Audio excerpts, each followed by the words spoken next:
Lord of the Oasis. Chapter 301, The Evil Under the Sand Layer. The sun was blazing, but it was already noon. The frozen sand layer evaporated under the heat, turning into curling mist that rose like a gentle mist. It made the surrounding desert faintly distort, but it was quickly evaporated into nothing by the suppressed heat.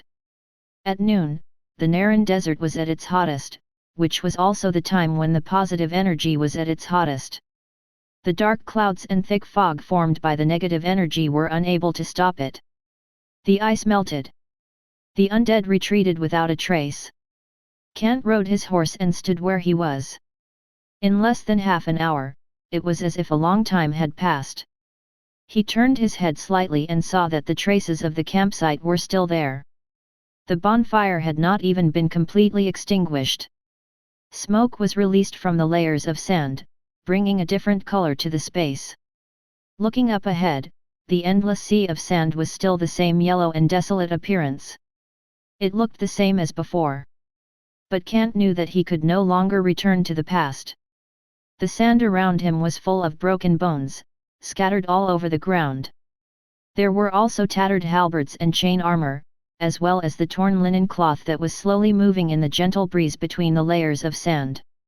Those were the legacies left behind by the undead skeletons. "My lord." The mage apprentice opened his mouth and reported in a deep voice, "The negative energy belonging to the undead has dissipated." "Very good," Kant nodded. However, his tone was slightly hesitant. He raised his head and looked forward, saying in a deep voice, "Continue to move forward." "Yes." The knights behind immediately responded. The warhorse stepped forward. Its hooves stepped on the broken bones on the ground, sinking into the sand and leaving a mark. Danger ahead. However, Kant still did not want to stop moving forward. Now, it was not as simple as completing the system quest. At the same time, he also wanted to investigate what was in the depths of the desert and how many terrifying undead were there. This was the depths of the Naran desert. The location was 4 days away from the salt mine and 7 days away from the salt mine post house. It was also 8 days away from the Oasis lookout. If the undead here began to expand, then the Trondheim castle located in the Oasis lookout was also located on the route of the undead's expansion. Or rather, directly facing the expansion of the undead. The sky veil of death that seemed to cover the sky would spread. Just like last night. When Kant was camping, he was at the edge of the sky veil of death.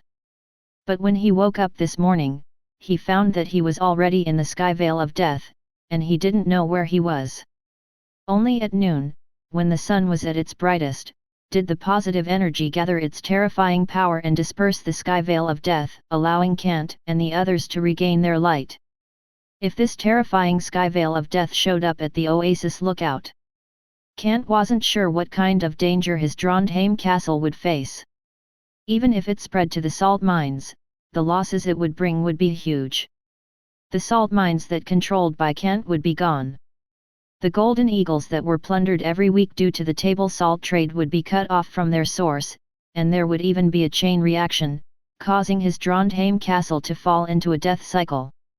If he could not resolve the sky veil of death, he would not be able to obtain the golden eagles to exchange for dinar, and he would not be able to maintain his army. And if he could not maintain his army, he would not be able to get rid the sky veil of death. Back and forth. The death loop made Kant feel like he was being strangled by the death loop. He absolutely could not allow his development to be directly interrupted by the sudden arrival of the undead, and he could not allow his castle to become a bridgehead that would be in vain to resist the invasion of the undead. Furthermore, the human noble behind him would secretly dig a hole and bury him. The nobles of the dukedom of Leo, who only cared about the interests at hand, really dared to do such a thing. Kant was certain. As long as Kant was killed, then the desert salt mine would fall into the hands of the noble of the dukedom of Leo. As for the undead, this group of noble, who cared nothing about the big picture, did not think that they would not be able to resist the undead. After all, these undead once existed in some deep and ancient tombs on this road. The noble families were not unfamiliar with undead. Especially in the North County, tombs that could breed undead could be seen everywhere. Almost every knight's territory or noble's land would have a few places where undead could be found. Even if it was not an ancient tomb, in a cemetery that had been around for decades, there might still be undead. After all, negative energy converged with the resentment of the undead, so it was normal for undead to appear. However, the number of the undead was not many. The peasants could form an organization to recruit volunteer and armed militia, and then send a team of long lance footmen would be enough to deal with the undead. The level of danger was almost as weak as the demonized creatures in the Sceneway range. How could it be compared to the undead army in this Skyvale of Death just now?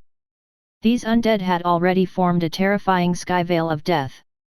Other than the knights who possessed extraordinary powers that could be ignored the effect of the veil, but the normal elites who entered the veil would have their combat strength weakened.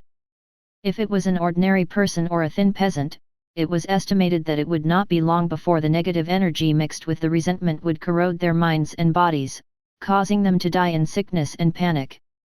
Their corpses would even be corroded by the negative energy of the veil and become undead once again, with extreme fear and resentment, as well as hatred towards the living, they would turn into undead zombies. This point was also recorded in some ancient books in this world. In the books in the Academy, there were even examples of large-scale undead moving out, gathering negative energy, and turning the entire village's residents into zombies with resentment. However, such examples had been around for a long time.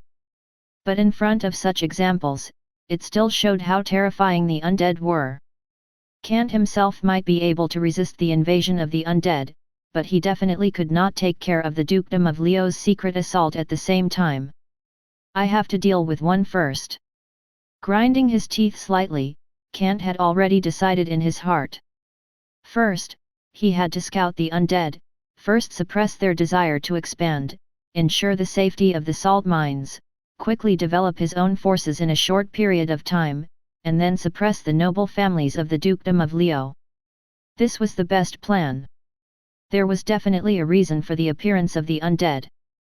At that time, in the underground city of the Karst Cave at the end of the ancient passage, the old lich had predicted this. I'm so stupid. Kant grinned his teeth and steered his horse forward with a gloomy expression.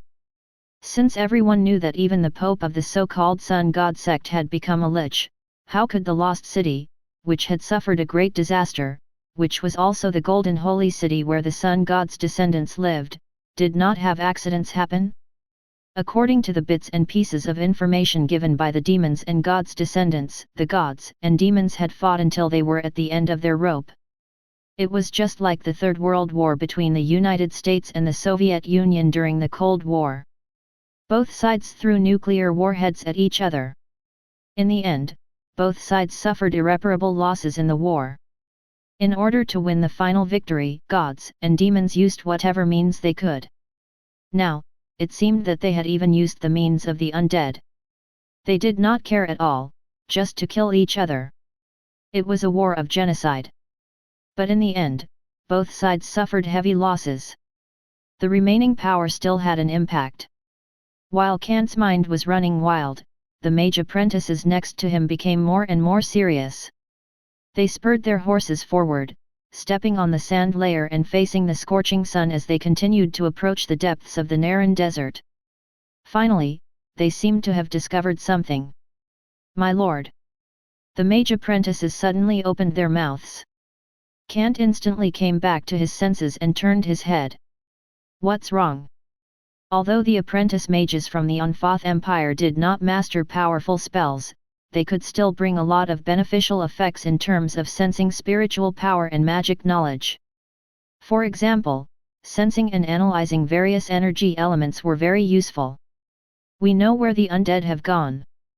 The mage apprentices opened their mouths, and their expressions became even more serious. There are also the dark clouds and thick fog that form the sky veil of death. Where? Kant frowned. It's under the sand layer, under our feet, the mage apprentice said in a deep voice. He paused slightly. The knights at the side subconsciously slowed down the galloping speed of their warhorse. They all turned their heads to look at Kant and the mage apprentices. Their expressions were solemn. This is not good news. Kant could not help but mutter to himself. His brows were already tightly furrowed. He turned to look at the mage apprentice. Are you sure about this news? Yes. The mage apprentice nodded. Very sure.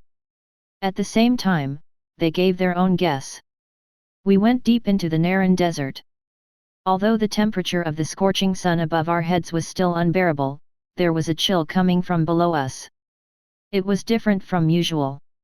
This chill was neutralized by the temperature of the scorching sun. It just so happened that we could barely march at noon so that we would not suffer from heat stroke. That's true, Kant nodded. The knights beside him also noticed this subtle difference. Because of the sky veil of death, they didn't think about how they could still run under the scorching sun at noon. If it was before, they would have set up camp and hide in tents to rest. However, this time was different. They were still marching, and there was not much heat. There was definitely a problem. The mage apprentices continued, the problem is very serious. We carefully sensed the bottom of the sand layer and found that there were many ancient river channels under the sand layer. At the same time, there were also many underground rivers. It was these underground rivers that absorbed the dark clouds and thick fog, and even absorbed all the negative energy. After a pause, Kant continued, including the undead skeletons. The soft sand layer can form quicksand, causing the undead to sink into the sand. When the sky veil of death appears again, they will be able to push away the quicksand and enter the world. Ha! Kant laughed softly, but his eyes were solemn. This problem was really troublesome. It even gave Kant the feeling that these undead were intentionally avoiding the scorching sun. Or rather, someone was controlling all of this from behind. At this moment, a dialog box popped up on Kant's retina, listing a series of data. Ding! After your tireless efforts, the temporary side quest has been completed. Temporary side quest, last wish completed. Reward, Spring IX1. Introduction, you followed the spirit's guidance to the depths of the Naran desert, only to discover that this place had long since fallen into the world of the undead. The glory of the past was no longer there. Time had wiped out everything, leaving behind only the evil that appeared due to obsession. Side quest completed. However, a new quest appeared on his retina. It was a very special selective quest. Ding! Special quest released. Chapter 302, Chapter 302. Kant's choice to retreat. The system popped up a dialog box on Kant's retina. Ding! Special quest issued. Special quest, choice. Mission choice, advance/retreat. Mission introduction, you can choose to advance and go deep into the desert to investigate detailed information. You may encounter danger, or you may also get an opportunity. You can also choose to retreat and return to your castle to prepare for yourself. You can be cautious to ensure your own safety and seek more benefits in the future. The choice of all these is in your hands. The system was very clear. However, this special quest from the system made Kant personally make a decision, which was still out of his expectations. Choice. Kant muttered to himself. His eyes swept across the dialog box on his retina, carefully scanning through the words in the introduction. Unfortunately, he could not find the system's metaphorical expression. He had given the choice to Kant, allowing him to personally choose whether to advance or retreat, and then make a completely different outcome. It was entirely his choice. Kant pondered. He looked up at the vast sea of sand in front of him, and finally made a choice. Retreat. That was the retreat option in the system's choice. Ding! You have made your choice. You have decided to retreat. Facing unknown dangers, you need to be cautious. This is undoubtedly a wise choice. Only by knowing yourself and your enemy can you be undefeated in 100 battles. You have decided to return to your own estate first before you consider it. However, you know very well that it is wise to focus on nurturing your own forces to resist future threats. The system instantly popped up a dialog box. However, it was not the dialog box for completing the mission. Let's go. Kant understood what the system meant. He turned the horse's head, shook the reins, and let the warhorse gallop across the desert. The knights behind him immediately followed, their faces solemn. This was the Supreme Lord's choice. However, for the mage apprentices, they heaved a sigh of relief. Because for them, entering the depths of the Naran desert directly, especially sensing the negative energy and evil at the bottom, made them even more scared. The road ahead was really difficult, to the point that even these apprentices from the Unfoth Empire were afraid. Kant's choice was really wise. Although they knew that they might encounter more opportunities if they continued to move forward. But fighting the strong opponent with their current strength, the dangers ahead would be more and more terrifying. It's good to go back. The mage apprentices let out a sigh of relief. They shook the reins and urged their horses to follow immediately.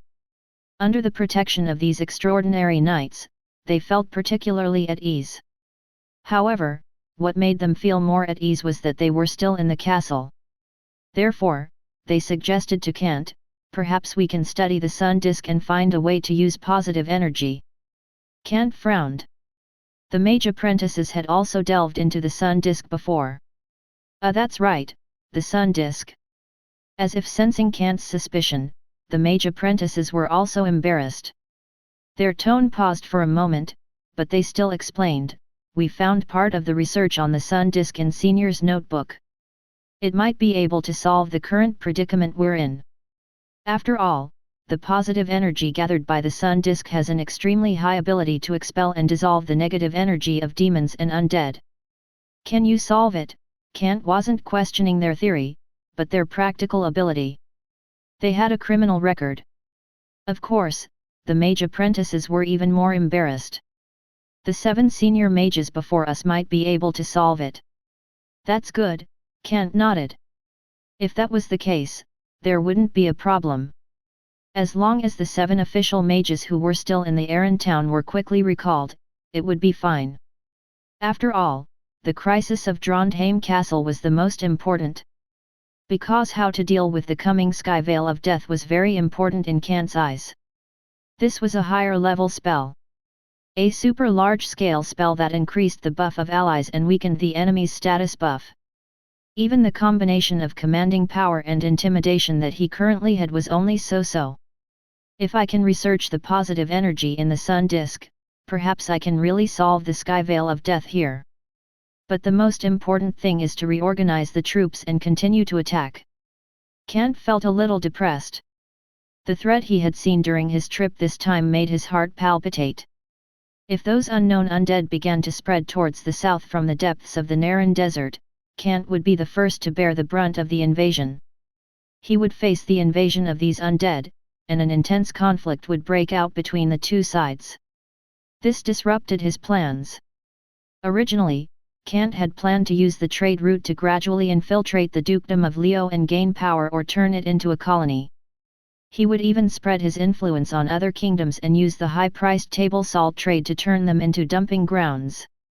His goal was to earn a large number of golden eagles. Then, he would expand his influence to the point where he could annex kingdoms, devouring the influence he had. One step at a time, safe and secure. But now was not the time. Before he could successfully carry out this plan, a sudden change had come. The appearance of the undead had disrupted his plans, and he had to reconsider. In fact, based on Kant's current situation, he was still facing the danger of a two-pronged battle. After all, the salt mines were Kant's bottom line, and he had to send troops to protect them. However, the table salt trade of the dukedom of Leo would also attract a large number of armed forces with ulterior motives. Even various bandit groups would come. Violent soldiers. Kant gritted his teeth and gripped the reins in his hands tightly. He had to put all of his resources into the construction of the troops.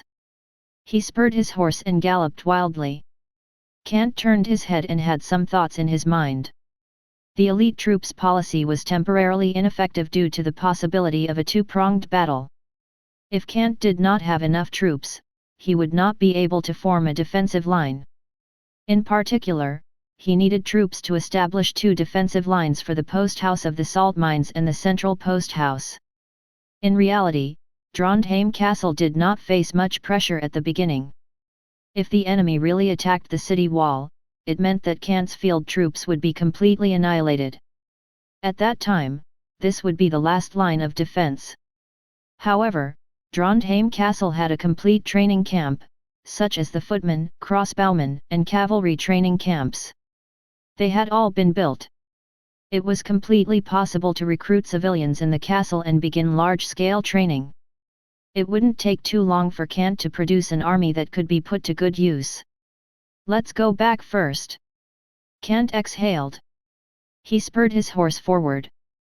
The scorching sun at noon was hot, but the coldness from underground dispersed the heat. Marching was still not a problem. It was just that this phenomenon made them, who already knew the inside story, even more fearful. Compared to being able to march and endure noon, Kant and the others were more willing to return to their old days. They had to hide in tents under the scorching noon sun. It was easier this way. After several days of trekking, the saline alkali soil that covered the mountains and plains in the desert pits finally appeared. This was once a lake. One could still see the remnants of the ancient river course. However, it had already dried up, and even the lake had evaporated, leaving behind large areas of saline alkali soil. Looking from the shore, from the bottom of the foot to the end of the horizon, where one could not see the horizon, there were patches of white-colored alkali soil. An incalculable amount of coarse salt was sprinkled in this desert, mixed with sand grains, forming a system of its own. Even the sandstorm could not cover it up. Even in the industrial era, with large-scale equipment and modern fluid mining, the coarse salt here could be mined for hundreds of years, let alone in the feudal era of cold weapons, which could only be mined by humans. Just the salt beach on the periphery, not to mention the salt lake in the inner part, would probably be mined for thousands of years. Kant would never give up his wealth. Along the dunes that were full of salt and alkali soil, it would take another 3 days to reach the post house. There was no rest along the way. It was a long journey. The occasional simple rest was mainly on the road. Finally, they arrived at the salt mine post house. 20 desert bandits were still on alert, patrolling with scimitars in their hands. In the salt and alkali soil under the sand dune of the post house, 300 ragged slave miners were working hard to dig coarse salt. There were also more than 30 well-dressed men with horsewhips in their hands. On the edge of the alkali soil were 30 Swadian militia armed with hunting crossbow and clad in iron-plated armor. It was often better to let the slaves manage the slaves than to let them manage the slaves themselves. This was the way to draw and suppress the slaves. This time, a caravan of 50 camels arrived and was transporting bags of coarse salt that had already been piled up. When they saw Kant, the peasants, militia, and desert bandits came over to salute him. Even the slave miners in the distance, under the whips of their comrades in arms, kneeled on the ground in a daze and saluted him. After cruel training, these captives had become qualified slaves. Of course, those who were not qualified were naturally disposed. "My lord!" The desert bandits, militia, and peasants all came over to salute him. Yes. Kant didn't have any intention of stopping on his warhorse. There is an anomaly in the depths of the desert. If you meet the undead, you will deal with them if you can. If you can't, then retreat to the castle. Yes, the desert bandits and the militia looked at each other and discovered the shock in their eyes. This news was indeed shocking. Kant also understood that it was sudden. However, he didn't explain too much and only said in a deep voice, "Remember my words, don't slack off in the slightest. We'll remain vigilant." The desert bandits and the militia hurriedly nodded. The 20 peasants who had followed the camel caravan here asked Kant worriedly, "My lord, if there are undead in the depths of the desert, will it destroy our table salt trade?" "Don't worry, I will handle it." Kant said in a deep voice. This was indeed the truth. If he couldn't handle it, not only would these peasants lose their jobs, but he would also lose an important boost to his development. After all, the large-scale exchange of dinars was all thanks to the gold currency, the golden eagle. If he lost the table salt trade, Kant would lose the source of the dinar. The output and slave trade alone couldn't satisfy the expanding development. Especially the development and construction of the Aran town, which needed a large amount of dinars to support. The development of agriculture and handicraft industries also cost a lot in the beginning. Chapter 303, A New Strategy. The situation was urgent, and Kant did not stay at the salt mine post house for long. They continued trekking towards the Oasis lookout. It took him 2 weeks to get back to Trondheim Castle, but it was also the last week of the month. Kant did not have much time left, and it was very urgent. On his return journey from the depths of the Naran Desert, he could clearly understand the advance range of the Sky Veil of Death. He estimated that it would reach the north side of the salt mine in 2 months. In 4 months, it could cover the entire south side of the salt mine post house. In 5 months, it would be enough to expand to the Oasis lookout and directly swallow the castle that stood there. If he did not want to face a catastrophe, he had to make preparations. For example, as the Mage apprentices said, one of the methods was to specifically study the sun disk, which could gather positive energy and weaken negative energy. However, Kant would not place all his hopes on the research of these mages. There were still 3 holes for a crafty rabbit. Not to mention Kant. He quickly returned to the council hall and did not have time to rest. He waved his hand and ordered, "Summon Phirentus to meet me at the council hall immediately." At the same time, sent desert bandits to Aran to inform the 7 mages temporarily stationed there to return immediately. Yes, the Swadian knight standing guard at the door immediately nodded. After receiving the order, he immediately went to do it. Swift and decisive. Everyone could feel the suppressed emotions in Kant's heart. Everyone was afraid to make a mistake at this time. Very soon, Phirentus, who was patrolling the city walls to ensure the city's defense, returned. He had originally been urging the construction team to build the Urn city. Now that the plan had just been completed and a few foundations had been built, he did not expect Kant to return so quickly. Kant came to the council hall without greeting to him. It was clear that the results of his investigation this time were not optimistic. "Lord Kant." Phirentus lowered his head and bowed with a solemn expression. "There's no need to be so polite." Kant waved his hand and let Phirentus sit down.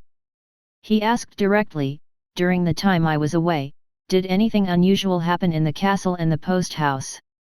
"No," Phirentus replied. "That's good." Kant took a deep breath and nodded calmly.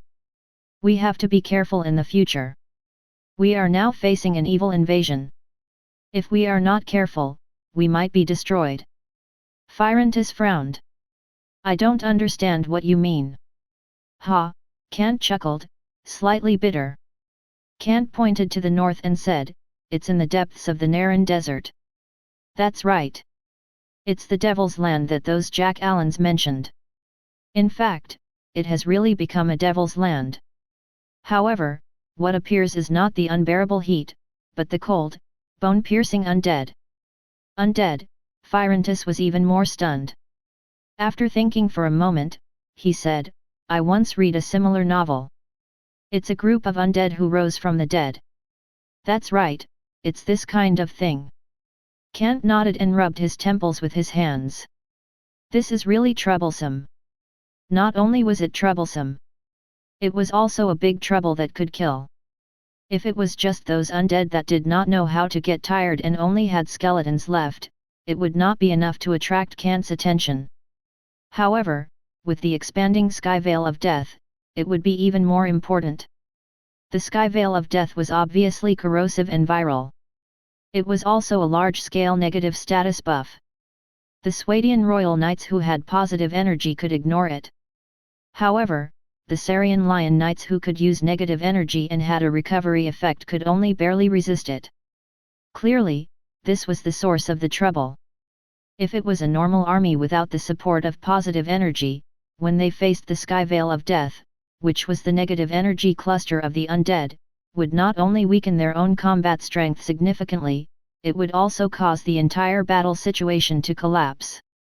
The combat strength of the skeleton warriors was at most comparable to the Swadian militia, and they still had the advantage of being tireless. If it was a battle. In other words, if both sides were to fight on the same scale, the Swadian militia would be able to defeat these undead skeleton warriors who were armed with tattered weapons and wearing rusty armor, and they would obliterate the undead and win. After all, a body of flesh and blood with muscles and blood was still relatively strong in a short period of time. However, the undead had the sky veil of death. They did not know how to tire. They could completely make use of the dark clouds and fog to attack the human troops tirelessly. Moreover, the undead had always won in terms of numbers. The sea of skeletons that could fill the mountains and plains was like a never-ending wave that insisted on devouring any creatures that were in their way.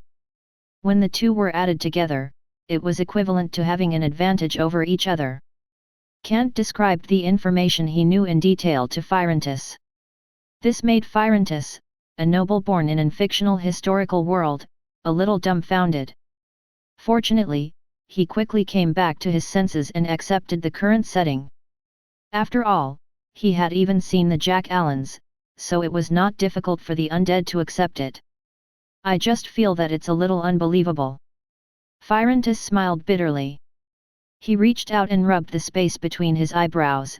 He looked at Kant and said, "According to what you said, as humans, we are in a severely disadvantaged group. If the undead were to attack us, in fact, even if we had the advantage in the city defense, it would mean that we would have no advantage at all. In the end, we would still be defeated." "Perhaps, the possibility is very high," Kant nodded. This was a conclusion based on the information he had so far, and it was not an alarmist. However, he still sighed and said, "Of course, this is the worst-case scenario. It's really bad." Phyrontis nodded and said hesitantly, "If the undead appear in our salt mine, perhaps even if we send troops over, our troops would not be able to solve the predicament of being pressed by the undead step by step. But without troops, we can only surrender." Kant frowned. "Is there no solution?" Phyrontis also frowned. "Not yet, no, there is a solution." Kant was about to deny it, but he thought of what the mage apprentices said and immediately changed his words. "There is a solution." The mage apprentices claimed that they might be able to study the positive energy in the sun disk. Sun disk? Phyrontis was slightly stunned and subconsciously turned his head. "You mean the golden creation placed on the top of the bell tower?" "That's right," Kant nodded. The sun disk had always been installed on the top of the bell tower. The temperature that was absorbed and released every day could balance the temperature of the entire council hall. It gave people a comfortable feeling, just like a central air conditioner that could mediate the difference in temperature. However, most people did not mind this. It could only mediate the difference in temperature.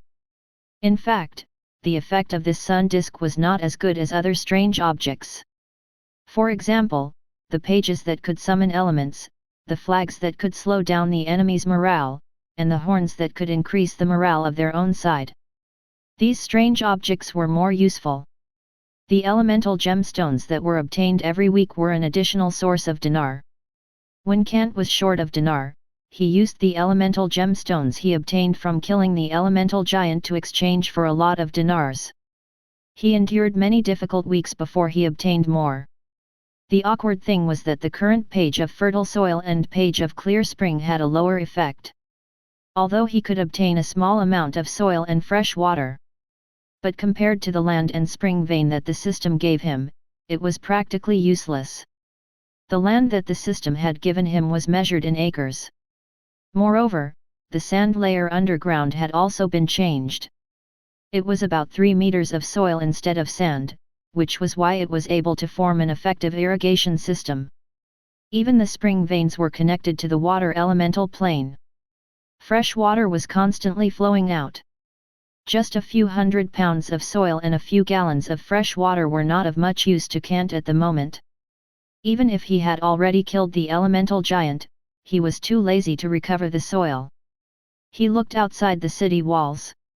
There was already a thin layer of soil covering the sand layer. Wait! Kant suddenly froze when he thought of this. If those mages could study the sun disk, then they could definitely study these 2 pages of strange objects.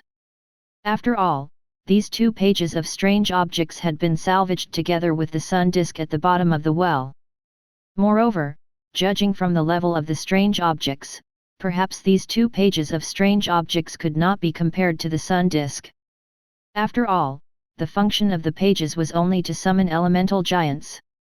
If the mages could figure out a deeper function, it might be helpful for the upcoming battle. It was like the mages' nature summoning. Each time, they could summon 5 golems with iron hammers. If they could increase the number of summoned golems or increase the combat strength of the golems, they could make up for the current predicament Kant was in. After all, golems were magic creations, not flesh and blood. That was why the sky veil of death had no effect on them. This way, if he could not resolve the veil during a war, he could send these golems to the battlefield first. Even if he could not defeat the undead, he could at least slow down the speed of the advance. 5 months seemed to be a long time, but in fact, it was enough to severely injure Kant when he arrived at the salt mine post house in the 4th month. After all, the current table salt trade was Kant's main source of dinar. As they communicated, Phyrantus also understood the seriousness of the matter. This was indeed very serious. He solemnly reported to Kant, Manad led the trade caravan to Fangorn Forest and returned. They just arrived at the castle yesterday evening. The members of the trade caravan should have finished their rest by now. Okay, let Manad come over, Kant nodded. Fangorn Forest was the area of the Lord of the Rings mod. It was a magical fantasy world. A guard went to the 3rd floor to summon Manad. While Kant waited, he could not help but sigh, I hope that we can bring some surprises in Fangorn Forest. In terms of magic, the Lord of the Rings mod was not a low magic world. It looked like a low magic world, but in fact, it belonged to a high magic world. After all, the high gods and legendary races were not comparable to the low magic world. Even the magic that could create new races and destroy the world existed in the Lord of the Rings mod. For example, the Uruk-hai created by Saruman. There was also Sauron who could change the terrain. He had the identity of a world destroyer. Soon, Manad walked out of the room. His sleepy eyes were still a little loose, but he was full of energy. Lord Kant, he bowed respectfully and reported happily, I led the trade caravan to a new world, a world different from the land of miracles and Karadia. Chapter 304, The Spring of Nature event.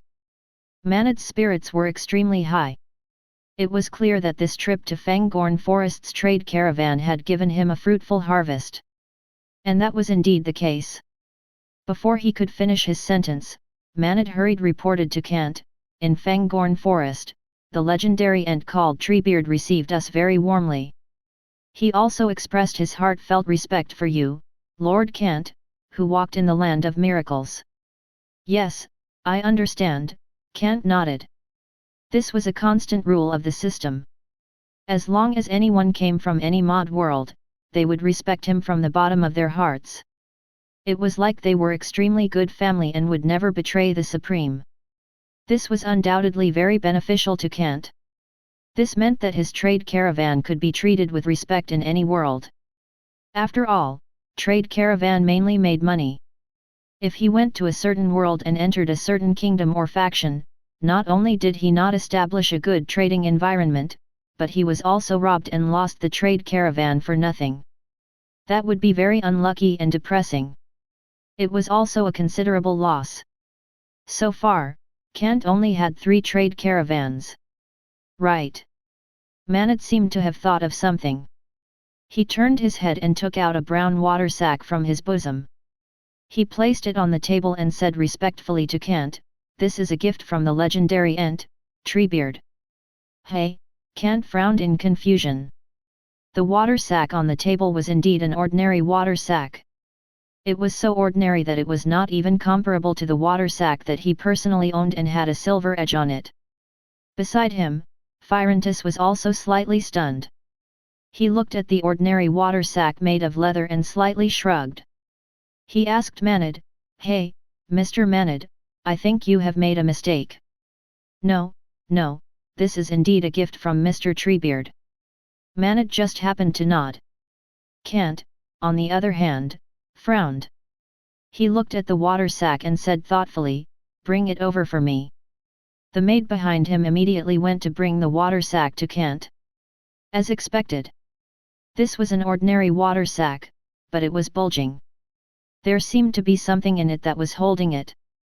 It felt soft to the touch, and as Kant shook it, there was a gurgle sound of liquid colliding. It was like the kumis that was held in the water sack. "Is it liquid?" Kant understood, but he still looked at Manad and asked specifically, "What kind of liquid is inside?" Manad smiled bitterly and shook his head. Mr. Treebeard didn't say it explicitly. Treebeard is the leader of the forest Ents and the wise among the Ents. The gift he gave me definitely has a special meaning, but you have to guess for yourself. It really is the temper style of this old kid Treebeard. Kant shook his head helplessly. However, there was a hint of light between his brows. Compared to before, his face, which was solemn due to the threat of the undead and tired due to the long journey, was much more relaxed now. His entire state of mind seemed to have relaxed. It was as if the burden in his heart had eased a little. He let out a sigh of relief. Pop! Kant opened the cork, and a soft sound was heard. However, as the water sack was opened, a light fragrance was instantly emitted, just like the fragrance of the morning after the rain. Everything was revived, welcoming the sunlight after the rain, that delightful fragrance. This smell is just like being in the dense forest of the kingdom of Rhodux. Phyrantus could not help but mutter softly. "It really smells good," Manad nodded in agreement. This fragrance. Kant was attracted by it, as if he was tasting the most beautiful perfume in the world. After sniffing it slightly, he stuffed the stopper back on and couldn't help but shake his head. "Even I haven't smelled such a fragrance. It's elegant yet fresh. It's even more pleasing than the rainforest and the grassland after the rain." "That's right," Phyrantus and Manad nodded with emotion. The fragrance even filled the council hall. Even after opening the cork for a short while, the entire council hall was filled with such a fragrance. The guards all looked over. Even the maids beside them couldn't help but bite their lower lips. Their big, watery eyes seemed to be flowing. If this kind of fragrance was perfume, no lady could resist it. "This is the spring of nature." Suddenly, a voice came. Kant and the others turned their heads. At the staircase, Jocelyn also came down and smelled the fragrance in the council hall. He said in surprise, "I once wanted to find those hidden Noldor elves in the Pendar continent and get the spring of nature for Lord Kant. I didn't expect Mr. Manad to bring it back." The spring of nature, Phyrantus and Manad frowned. This was the first time they had heard of such a thing. But Kant was slightly stunned. He quickly reacted and asked in a deep voice, "The spring of nature?" "Yes." Jocelyn nodded. "The last thing the Noldor elves rely on to survive. It's a pity that I didn't find them. Otherwise, with your name, Kant, I would have been able to get some from them." After a pause, Jocelyn rubbed his nose awkwardly. "But even if we were able to find it, there wouldn't be so much of it." Kant's water sack was filled to the brim. If an ordinary person drank it like water, it wouldn't be a problem for them to drink it for a day. In an instant, the system's dialog box popped up on his retina. "Spring of nature, consumable. The spring of nature is a legendary holy spring that flows in many worlds. Only those who love nature can have it. Effect, can accelerate the growth of vegetation. After diluted, ordinary people can obtain the divine power of nature and the energy to dispel evil and disease. The duration is related to the amount of drinking. The system gave a detailed introduction of the item. Kant held the seemingly ordinary water sack in his hand, and his breathing was a little hurried. Accelerate the growth of vegetation, and obtain the divine power of nature to dispel evil and disease. That's right, the system's introduction had indeed stated that. But as Kant's heart beat, he suddenly felt a surge of excitement. I have an idea. He slightly clenched the water sack, and the corners of his mouth curled into a smile. As long as he had this water sack that contained the spring of nature, Kant would be able to ignore the undead sky veil of death. This was the method he instantly thought of, because the current Kant was facing the threat of the undead in the depths of the desert. After dealing with the sky veil of death that could cast negative status on ordinary troop class, he would be in an undefeatable position. Oh, I remember now. Manad suddenly opened his mouth and patted his own head. He said helplessly, I was in a daze. Mr. Treebeard once said that this spring of nature can accelerate the growth of the vegetation. It has a very good effect in agriculture and animal husbandry. If it is used by the Ents, it can completely accelerate the growth of the ancient vegetation trees and enlighten the new Ents. Jocelyn also nodded and said, that's right. In the legend of the Noldor Elves, there was also the assistance of the Ents. Unfortunately, the Noldor Elves lost the source of the spring of nature and also lost the mysterious race of the Ents. This is really amazing. Phyrontis could not get a word in edgewise. Although he was noble, what they were talking about had already exceeded his usual understanding. In other words, Kant's influence could no longer be limited to the traditional historical mod world. It should move towards a higher level of fantasy mod world. It could be seen from the current troop class. The original level 5 troop class of the continent of Karadia could no longer support the main beam. Fortunately, with the help of the level 6 troop class from fantasy mod world, Light and Darkness, Kant could maintain his current strength and not be defeated by the fantasy power of the local world.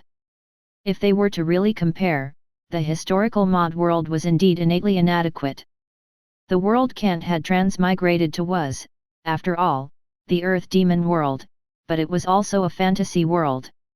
We will understand more in the future. Kant sighed. In his mind, he thought of Bunduk, who was still recuperating in Aran town. He had been corroded into a bloody person by the demon's blood. If it wasn't for the sword of King and the 7 official mages, the consequences might have been unimaginable. This was the direct loss caused by the supernatural power of this world. He would really encounter more in the future. However, Kant raised the water sack in his hand. Inside was a bulging spring of nature. After diluting it, it would be no problem for everyone to take a sip and obtain the divine power of nature for a short period of time. This would ensure that all troop classes would temporarily become supernatural troop classes. There's also the growth of Ents. Kant turned his head slightly and looked at Manad and Jocelyn. Could it be that this spring water can really transform ordinary trees into natural species like the Ents? The introduction did not explain this point. However, the system's introduction also did not point out too many details. Jocelyn and Manad looked at each other and nodded affirmatively. That's right, Lord Kant. The information we received can indeed transform ordinary ancient trees into Ents. However, Manad still added, but we need Ents to hold the wisdom enlightenment ceremony. It really can. Kant lowered his head and looked at the water sack. At the same time, he turned his head and asked Manad, did Mr. Treebeard you explain how to carry out the wisdom enlightenment ceremony? Kant's tone was a little excited. Or how can we obtain a race like Ents? He didn't say it clearly. Manad shook his head. What a pity. Kant sighed softly. If he could really obtain a troop class like the Ents, which could be considered as a strategic class, then it would be of great help to him. After all, Ents were no different from an ordinary big tree when he was hidden. Moreover, they were born to be able to move quickly in the forest and the mountain. This way, they would have the ability to attack strategically and hide tactically. Opening up a path and leading regular troops to attack, they could indeed be considered as a strategic troop class. They could be compared to the giant dragons and titans. When we go to Fangorn Forest next time, ask Mr. Treebeard if we can get his clansmen to accept the employment. Kant still opened his mouth and instructed with some anticipation, no matter what the price, I want to invite these Ents to come to this world. I will tell Mr. Treebeard, Manet also nodded solemnly. Chapter 305, Baron Dylan's Attack. For Kant, obtaining the help of the Ents was extremely useful. After all, this fantasy race had already surpassed the concept of ordinary creatures. Even if they were not used for war, even if they were stationed in the castle, they were the existence that made him feel at ease. And this sack of spring of nature was also an unexpected surprise. But there were also regrets. Through a detailed communication with Manad, Kant actually learned that in the Fangorn Forest, the peace-loving ancient Ents did not accept dinar or gold as currency. Even ordinary goods were not accepted. Or rather, there was no concept of trade at all. They originated from plants. It was a natural evolution and belonged to the fantasy race. Therefore, they did not need to eat and drink like flesh and blood. Their roots would absorb the nutrients and water in the soil. Their branches and leaves could photosynthesize with the sunlight. Other than having intelligence, they were basically ancient trees. Just like their appearance, they could be treated as ancient trees turning into spirits. Gold also had no value to them. In the end, gold and silver, these precious metals, were still minerals. Just like how humans looked at stones, in the eyes of the Ents, these golds that were found in the ground and could often be seen were just a type of stone. They only had a shiny yellow appearance. Indeed, they had no value to the Ents. Manad had already communicated with them. If it were trade, other than the spring of nature and some wondrous items with natural divine power, the Ents would not accept any trade because they only accepted barter or gifts from friends. They were completely an ancient and simple natural race. They were also old-fashioned. If they did not have these needed resources, the Ents would not trade. Even bartering was impossible. Just like how humans could not use their own gold to trade with the stones in other people's hands, perhaps the other party thought that they had the high-value items, but if they were useless to the Ents, then it had no value to the Ents. Kant temporarily put aside his thoughts about Fangorn Forest. After all, with this bag of spring of nature, it was enough to last for a long time. It was much better than nothing. Next. Kant's finger lightly knocked on the table. The three people in front of the table were all solemn, while Kant said in a deep voice, "Start recruiting civilians. I need to train a group of troops that can hold up the battle situation. The quality can be slowed down, but the quantity must be able to hold up." "Understood," as the military commander, Phyrontus immediately replied in a deep voice. His fingers tapped on the table. Kant turned his head and looked at Manat and Jocelyn. "The two of you should run to your respective trade points. Right now, we don't lack dinar. Buy more food, arrows, tools, and other materials." "Yes," Manat and Jocelyn also immediately nodded. Although they could not trade in the Fangorn Forest, they could in Pender continent. Jocelyn was able to transport all kinds of supplies through the Pender continent. Sometimes, it was even more abundant than the continent of Karadia. It was enough to satisfy the current Trondheim castle and quickly accumulate supplies. For example, there was no shortage of food in the castle. There were nearly 2,500 soldiers and civilians. It was enough to feed them for more than a month. But it was still not enough. The danger Kant and the others were facing might not be solved in a month. And according to Kant's idea, whether it was the continent of Pender, the continent of Karadia, or the local dukedom of Leo, they would buy food crazily, even if they had to increase the price. It was so that when the undead came in the future, they would have a basic guarantee. Continue to build the barbican. Kant pondered for a moment. After thinking for a moment, he continued to instruct, dig a moat outside the city wall. Later, I will make a spring and place it inside the moat to ensure the defensive ability of the castle." Lord Kant, Phyrantus frowned and said, "It is very difficult to dig a moat outside the city wall. After all, it is a sand layer." Sand layer. Kant frowned even more. He had never thought of this. The construction of the city wall and the city gate was actually built on a solid layer of soil, not a soft layer of sand. This was a change brought about by the system, just like how soil appeared out of thin air in farmland. Therefore, the construction of the city wall and the city gate was completely built on the soil. However, the outer layer was still covered in sand. If they wanted to dig a tunnel and dig a moat, the soft sand would collapse, and it would bury all the dug tunnels. Even if they were supported by wooden planks, the sand would collapse when the spring water seeped into the surrounding sand. "Then let's wait for the time being," Kant sighed slightly and frowned. "There's no need to dig the moat." "Understood," Phyrantus nodded. Actually, there was no problem if they did not excavate the moat. Although this kind of defensive fortification was an excellent way to defend against the enemy's attack, in front of an enemy who lacked siege equipment, even a 10-meter-tall city wall could be considered a natural moat. As for the undead skeletons that were already dead and resurrected, Phyrantus did not think that they would have siege weapons. This was also the reason why Kant gave up on excavating the moat. As long as they could withstand the death canopy, then they would be able to face the sea of skeletons, no matter how many there were. Defending the city wall was equivalent to defending the castle. The four of them discussed in the council hall. There were many difficulties that they would have to face, and they needed to be very careful in dealing with them. They talked for a very long time. Kant then let Phyrantus and the others disperse. However, they had already discussed the details. The rest was just to implement them. This was a crucial period of time, and the situation they were facing was very tense.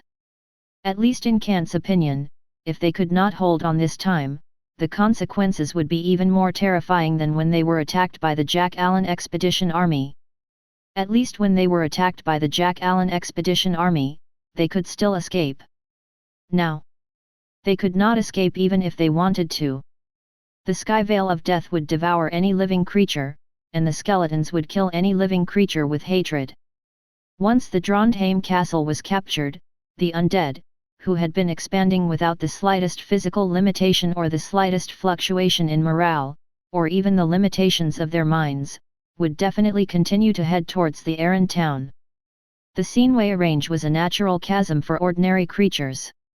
However, to the undead, it was just a bumpy road in the environment. Even if it took time, they would still be able to cross it. Moreover, Kant didn't want to escape either. Why should he? This was his foundation in the Naran Desert and in this world. He absolutely couldn't give up. The river of time flowed. Soon, 7 days passed. Trondheim Castle was still extremely busy, but everyone seemed to have sensed the arrival of a difficult situation. Everyone's pace of work was even faster, trying to finish all the preparations before the last moment arrived. The Barbican was being built, and the construction team from Aran was in charge. Half of the construction was done after 7 days.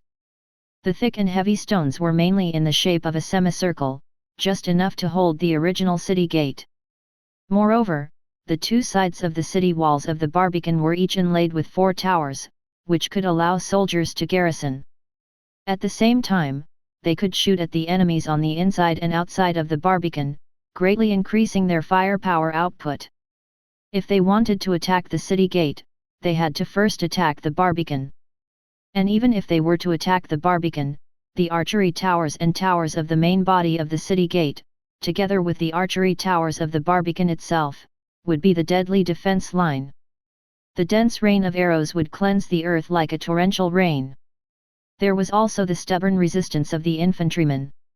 During these 7 days, almost all of the agriculture and animal husbandry in the entire Trondheim castle were given to the military. 1,000 civilians put down their work and entered the training ground of the footmen to begin training. At the end of this week, 1,000 Swadian footmen appeared in the castle. They were all level 3 footmen with excellent military skills. They were the type that could go onto the battlefield and kill enemies in formation. This was Kant's explosive force. The explosive force ability from the system allowed his troops to produce a batch of soldiers with decent equipment and rich combat experience in a short period of time. As the war continued, if they were not completely wiped out, the troops would become more and more elite. Trained the soldiers with wars. The war did not bring about injuries, but experience. As well as gaining experience points, they began to level up and transform into a higher level troop class. As for the number of Vaigir archers, they were few in number. Their recruitment was 10 people per week, and it was a fixed recruitment. Even if Kant had enough dinar, he could not recruit more. They could not be recruited by using more dinars or recruited from the civilians like the castle, the footman training ground, the cavalry training ground, and the crossbowman training ground. The Vaigir's shooting range needed the Vaigir people. And Kant's castle was full of Swadian people, so they had the advantage in recruiting the footmen and cavalry. In fact, that was indeed the case. Kant indeed thought so. 1,000 Swadian light footmen could completely form an independent army. After experiencing a few battles, they might be able to level up to the Swadian heavy cavalry. They did not even need to enter the cavalry's training ground. After all, training the footmen and cavalry would cost several times more than the cost of leveling up in an ordinary battle. Kant might still be able to support a few dozens of them. Once the number increased to a few hundred, it would cost hundreds of thousands of dinars. Even Kant could not afford it now. Even if the table salt trade was on the right track, it would still cost a lot to maintain the current military strength. In addition, the expenditure on trade procurement, construction, and building, as well as all kinds of losses, added up to hundreds of thousands of dinars per week, could not be easily wasted. 1,000 Swadian footmen was enough. Level up to 1,000 Swadian light footmen was also enough to form a heavy cavalry group. Kant was ready. However, on the last day of the month, the desert bandits from the central post house arrived quickly. They appeared in the council hall with a nervous expression and brought information. The central post house discovered the arrival of troops from the dukedom of Leo. There were 1,000 of them. And the leader was Baron Dillon from the Stone Pass. After receiving the news, Phyrantus, Manad, and Jocelyn had already arrived at the council hall. As for Kant, he immediately made a decision. Holding his sword of king, he ordered in a deep voice, "Phyrantus, come with me." "Yes," Phyrantus immediately nodded. Kant turned to Manad and Jocelyn and ordered, "You guys stay behind to watch the house. For this battle plan, I will bring the newly recruited 1,000 Swadian footmen and all the knights in the castle." Chapter 306, The Prelude to the March of the Troops. Kant had long expected the arrival of the troops at the Stone Pass. He just did not expect it to be so sudden. It had actually formed a pincer attack with the undead in the depths of the Naran Desert.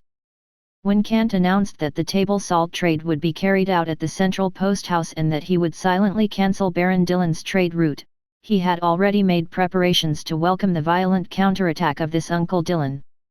According to character as a warrior of this uncle, he would undoubtedly lead his troops to the expedition. This was the most direct and effective way. Seizing the Oasis lookout and seizing the salt mine at the same time was the goal of this plan. It had only been a month since then, and Baron Dillon had probably not even prepared all the resources for the expedition before brazenly taking action. It was obvious due to Kant had also secretly cancelled the trade route and he was furious. In the past, he had resisted the pressure of the dukedom of Leo for Kant's sake. Now, he had actually ended up like this. With Baron Dillon's hot temper, if he could endure for a month, he would probably explode in anger. It was difficult to go from extravagance to frugality. He enjoyed the white silver coins brought by the table salt trade. Now, he could only continue to rely on the small amount of taxes and offerings in the estate. Baron Dillon felt that he was no different from a beggar. He simply did not satisfy with the income that was only worth a few hundred to 1,000 great silver coins a year. He wanted to regain the table salt trade.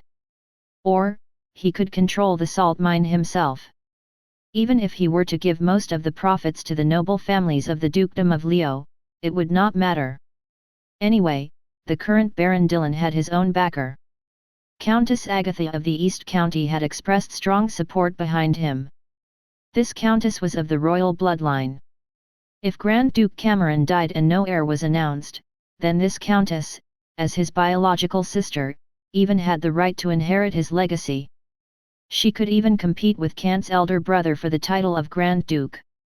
The inheritance law of the noble was very complicated and rigorous. All the nobles were greedy and coveted Kant's salt mine. Therefore, everyone was silently watching this moment. If Kant really couldn't resist and didn't bring out enough strength, perhaps after Baron Dillon seized the Oasis lookout, some orders from the high-ranking noble would make Kant disappear without a sound. They could do it. But they could not estimate Kant's true strength. They could not estimate it either. Come. Kant's expression was calm. When he heard the news of Baron Dillon's invasion, he was not the slightest bit surprised, nor did he have the slightest fear. Because he understood deeply that just this mere Baron Dillon, even if he had gone through high-level development, Baron Dillon was still not his opponent, let alone his enemy. Even if he did not rely on the city walls to defend himself, this Baron who came from the Stone Pass and seemed to have absolute strength would in fact be defeated easily. Kant's army's strength was already guaranteed in terms of both quality and quantity. At the southern gate of the Barbican, the army was marching out in neat steps. Soon, under the command of their captain, the formation was completed. Kant was riding on a warhorse. Phyrantus and 11 mage apprentices were also riding their horses at their sides. The 20 Sarlian lion knights had solemn faces and held swords and shields in their hands. They were riding their horses as personal guards. In front of them, there were 30 royal knights leading 200 trained Swadian knights. They formed two long rectangular charge formations and lined up neatly in the middle. The Sarlian lion knights were better at close combat. Hence, Kant made them the most suitable personal guards. The main cavalry that was truly going to the battlefield was the Swadian cavalries that was more suitable for charging. With the royal knights who possessed extraordinary powers as the all and the ordinary knights as the backbone, the direction of the battlefield would be decided by Phyrantus, who would wear the Order of the Lion medal to personally charge. The key to victory. Kant had made great preparations for this expedition. There were also the 1,000 newly recruited Swadian footmen who were carrying backpacks and holding swords and shields.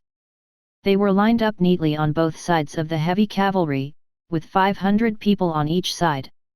Although they were just footmen, they could withstand the enemy's attack and were the main force of the resistance line.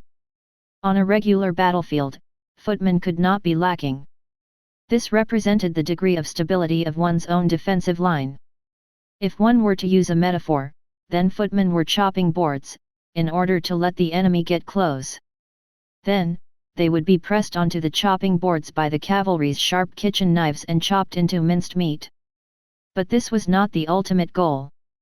When these 1,000 Swadian footmen experienced battles and gained experience points, that was Kant's goal.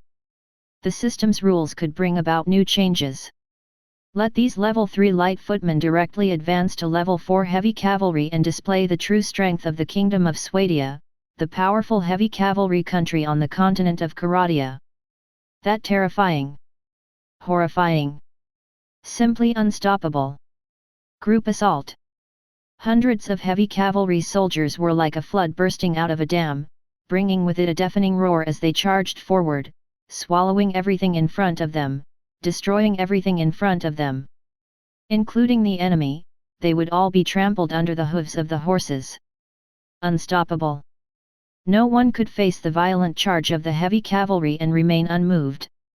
Even if there were tens of thousands of elite footmen, they had to treat these hundreds of heavy cavalries with caution.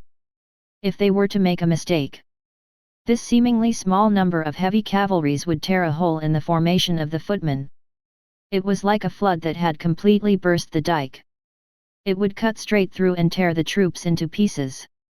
In the field, the heavy cavalry was invincible. These 1,000 Swadian footmen were the seeds of Kant's heavy cavalry. They had already formed up in front of them. Phyrontus spurred his horse forward and reported to Kant in a soft voice, "Lord Kant, the troops have all been assembled." Kant nodded. Looking at the elite troops that had formed up in front of him, he said calmly, "Pass down the order, let's go. Let's go." As the order was given, the commanders responded. The troops began to move. The 230 Swadian knights were the first to follow behind Kant, shaking their reins to follow. The 1,000 Swadian footmen took a step forward, forming a 5-man line in an orderly manner. They followed in a long snake-like formation, stepping on the sand in front of them, which had been stabilized by the knights. They walked orderly and quickly. They were on the expedition. Their weapons were in the scabbard on their waists, and the shield with the gold lion with red bottom badge was hanging on their backs. The well-made armor was covered by a linen robe, and even the helmet had the same white linen hood as protection. It was originally the preparation for the expedition to prevent the burning of the sun. In the backpack on their backs, there was not only food and water for 3 days, but also leather clothing to keep them warm at night. This war could only be won and not lost. This was Kant's firm rule. It was related to the future. Therefore, Manad, who was in charge of the preparation work, was very careful. Not only were the supplies prepared in the soldiers' bags, but at the end of the march, the camel caravan formed by 150 single-humped camels was also full of all kinds of supplies, including tents for camping, charcoal and firewood for raising bonfires, and even more food and water. For Baron Dillon, who came from the Stone Pass, entering the Naran Desert was equivalent to an expedition. In fact, for Kant, who was defending Trondheim Castle, going to the central post house was also equivalent to an expedition. The reason was very simple. Neither side had the ability to travel long distances to fight. Even if Kant was currently taking the elite troop route, a long-distance journey with a scale of more than 1,000 people had never been seen before. They were all recruiting soldiers from the local castles and towns around the Oasis lookout or the Sinway range. As for large-scale military expeditions and confrontations with the enemy, that had never happened before. For example, Kant had only experienced a long journey and a long-range attack once. That was when he attacked the Jack Allen tribe. However, that time, there were less than 300 people. Kant, who had yet to develop, attacked with all his might. At that time, there were no guards left in the village. They relied on the construction team from the continent of Karadia to help guard the house in the village. However, things were different now. 5 Swadian royal knights with extraordinary power and 100 level 5 Sarandian Mamluks were enough to guard the castle and the Oasis lookout. Moreover, there were 120 Vaigir marksmen with top archery skills and 40 newly recruited Vaigir archers. It seemed that there were less than 300 people, but in fact, even if there were 1,000 or 2,000 men enemy troops, it was difficult for them to capture the outer walls of the castle, let alone completely capture the main council hall of the castle. One had to know that there were 800 civilians in the current Trondheim castle. These were the civilians who maintained the daily operation of the castle. Moreover, every day, about 50 refugees would arrive in the continent of Karadia and join Kant's castle. They would become new civilians and continue to fill the gap in the current population.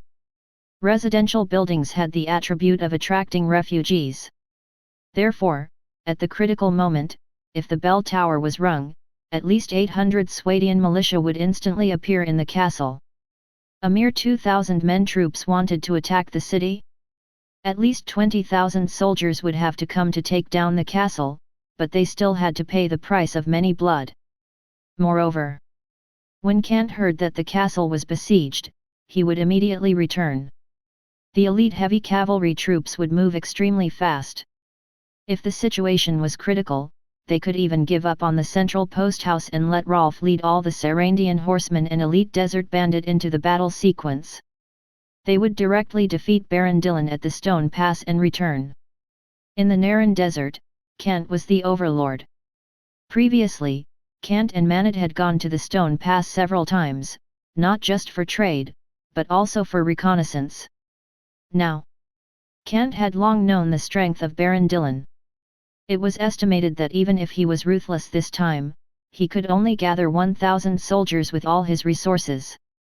Or rather, he could only go deep into the Naran Desert to talk with Kant after recruiting over 1,000 mercenaries.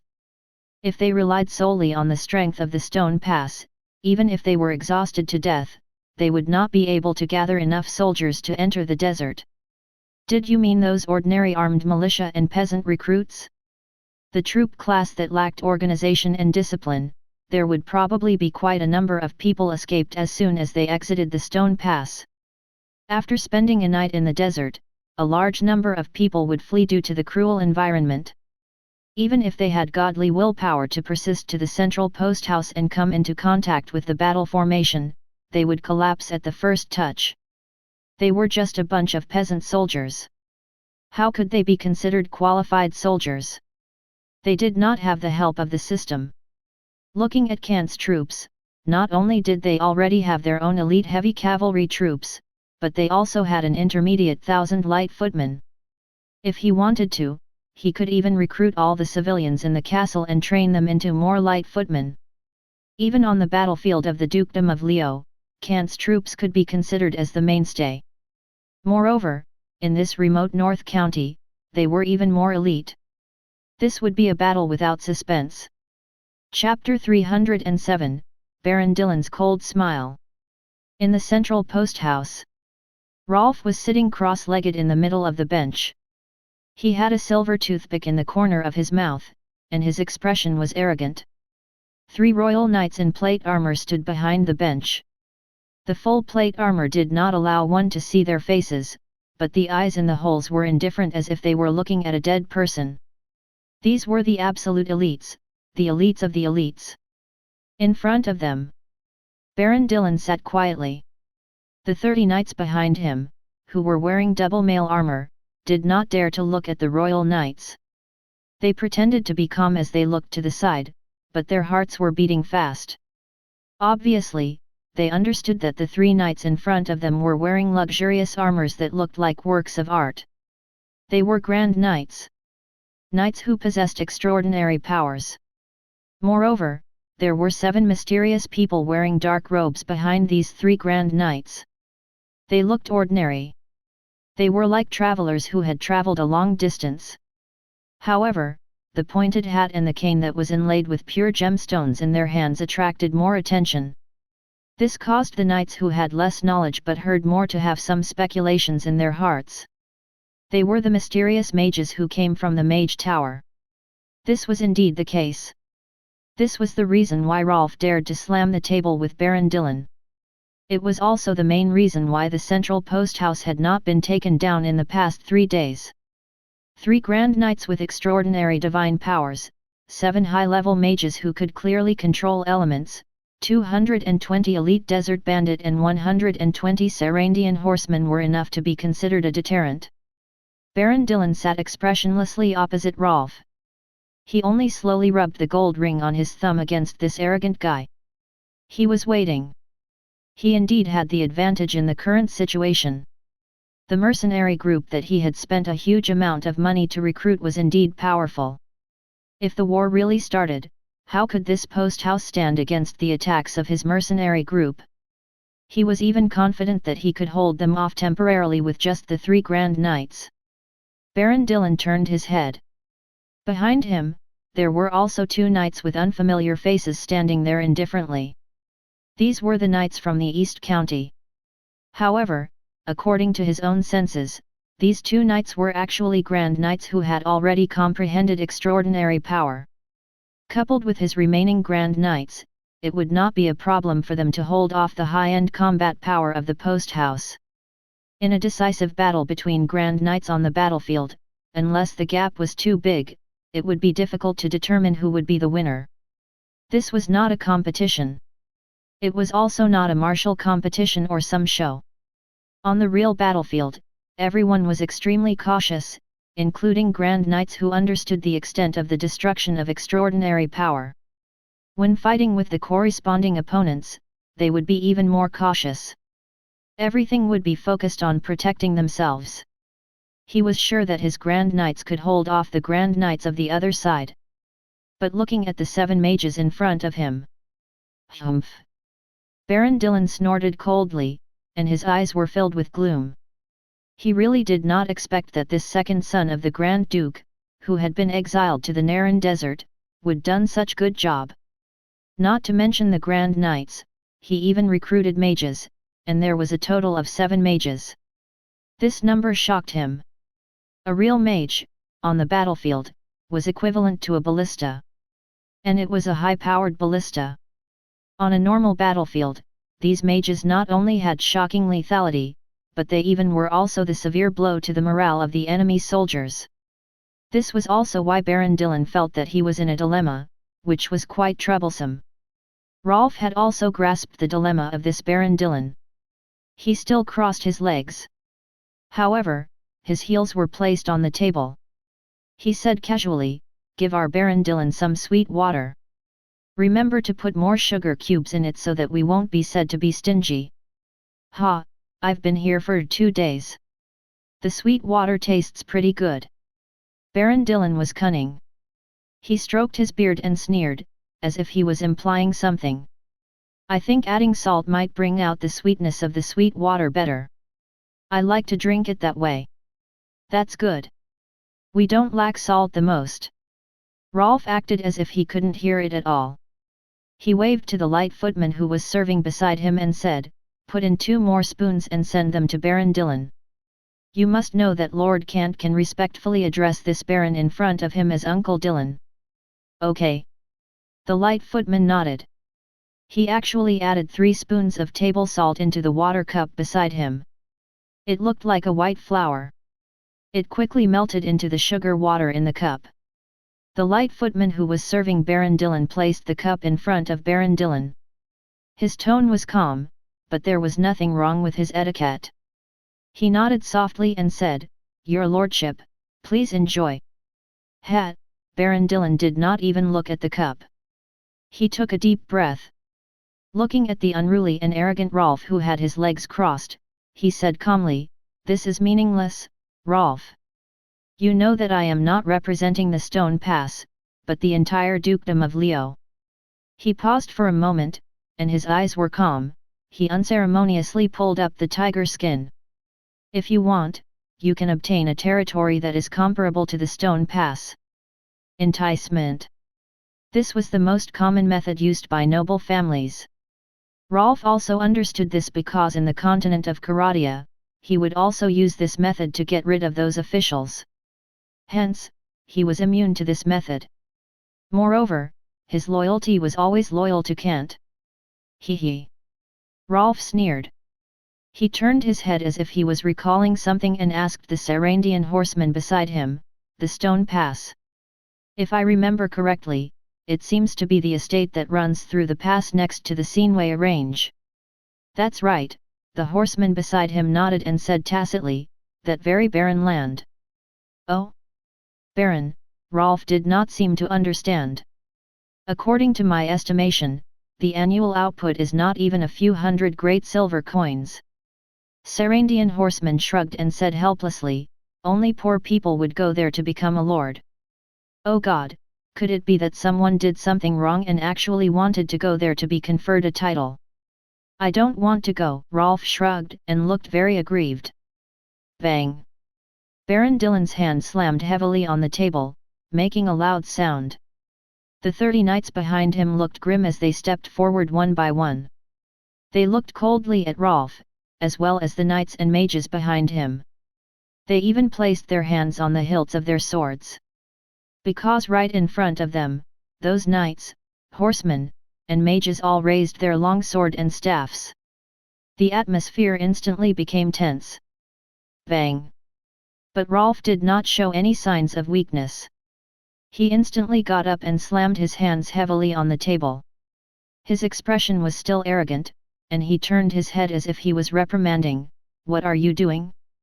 How dare you be so rude? Don't you see where you are?" The royal knights and mages put away the weapons in their hands.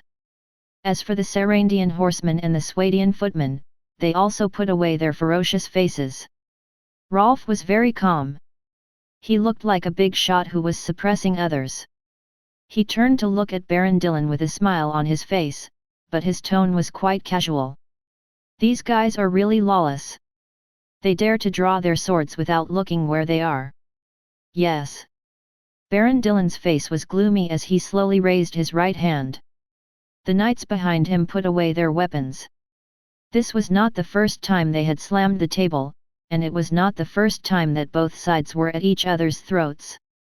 When they had just arrived, the two sides had almost erupted into a fierce conflict.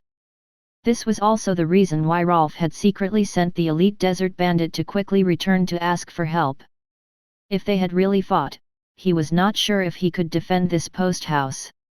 But now, after being in a stalemate for 2 days, they all understood each other's strength and patience. Especially Baron. It was even more uncomfortable for him. He had already endured until now. No matter how much he tried, he would not be able to suppress them. But when the battle really started, Baron Dillon was somewhat unwilling. Especially after knowing that the post house had a high-end military force, he did not want to make a big deal out of it. Although he had a backer, Kant also had a backer. Baron Dillon gritted his teeth.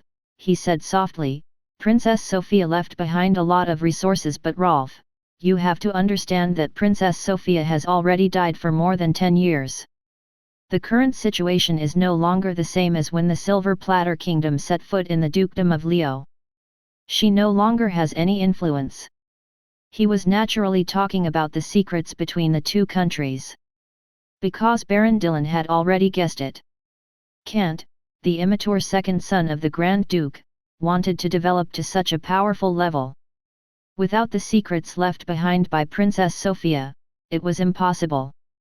And Baron Dillon was also powerless.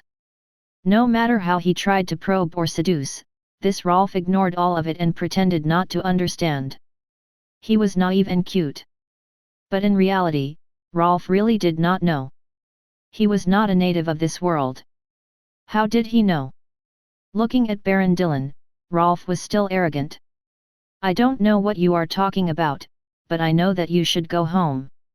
After all, if you often go to other people's houses, something bad will happen." "Is that so?" Baron Dillon was so angry that he laughed. "That's right." Rolf arrogantly crossed his legs. It seemed that he was not afraid of Baron Dillon, but in fact, it was also a method. Sometimes. Swagger was not arrogance. It was a deterrence to the enemy, a strategy that made the enemy confused. If one did not have confidence, how could one be arrogant? This was Rolf's method. Just as the two sides were still in a stalemate, a noise came from outside the window. Exclamations and shouts continued. In the hall of the post house, the situation suddenly became tense.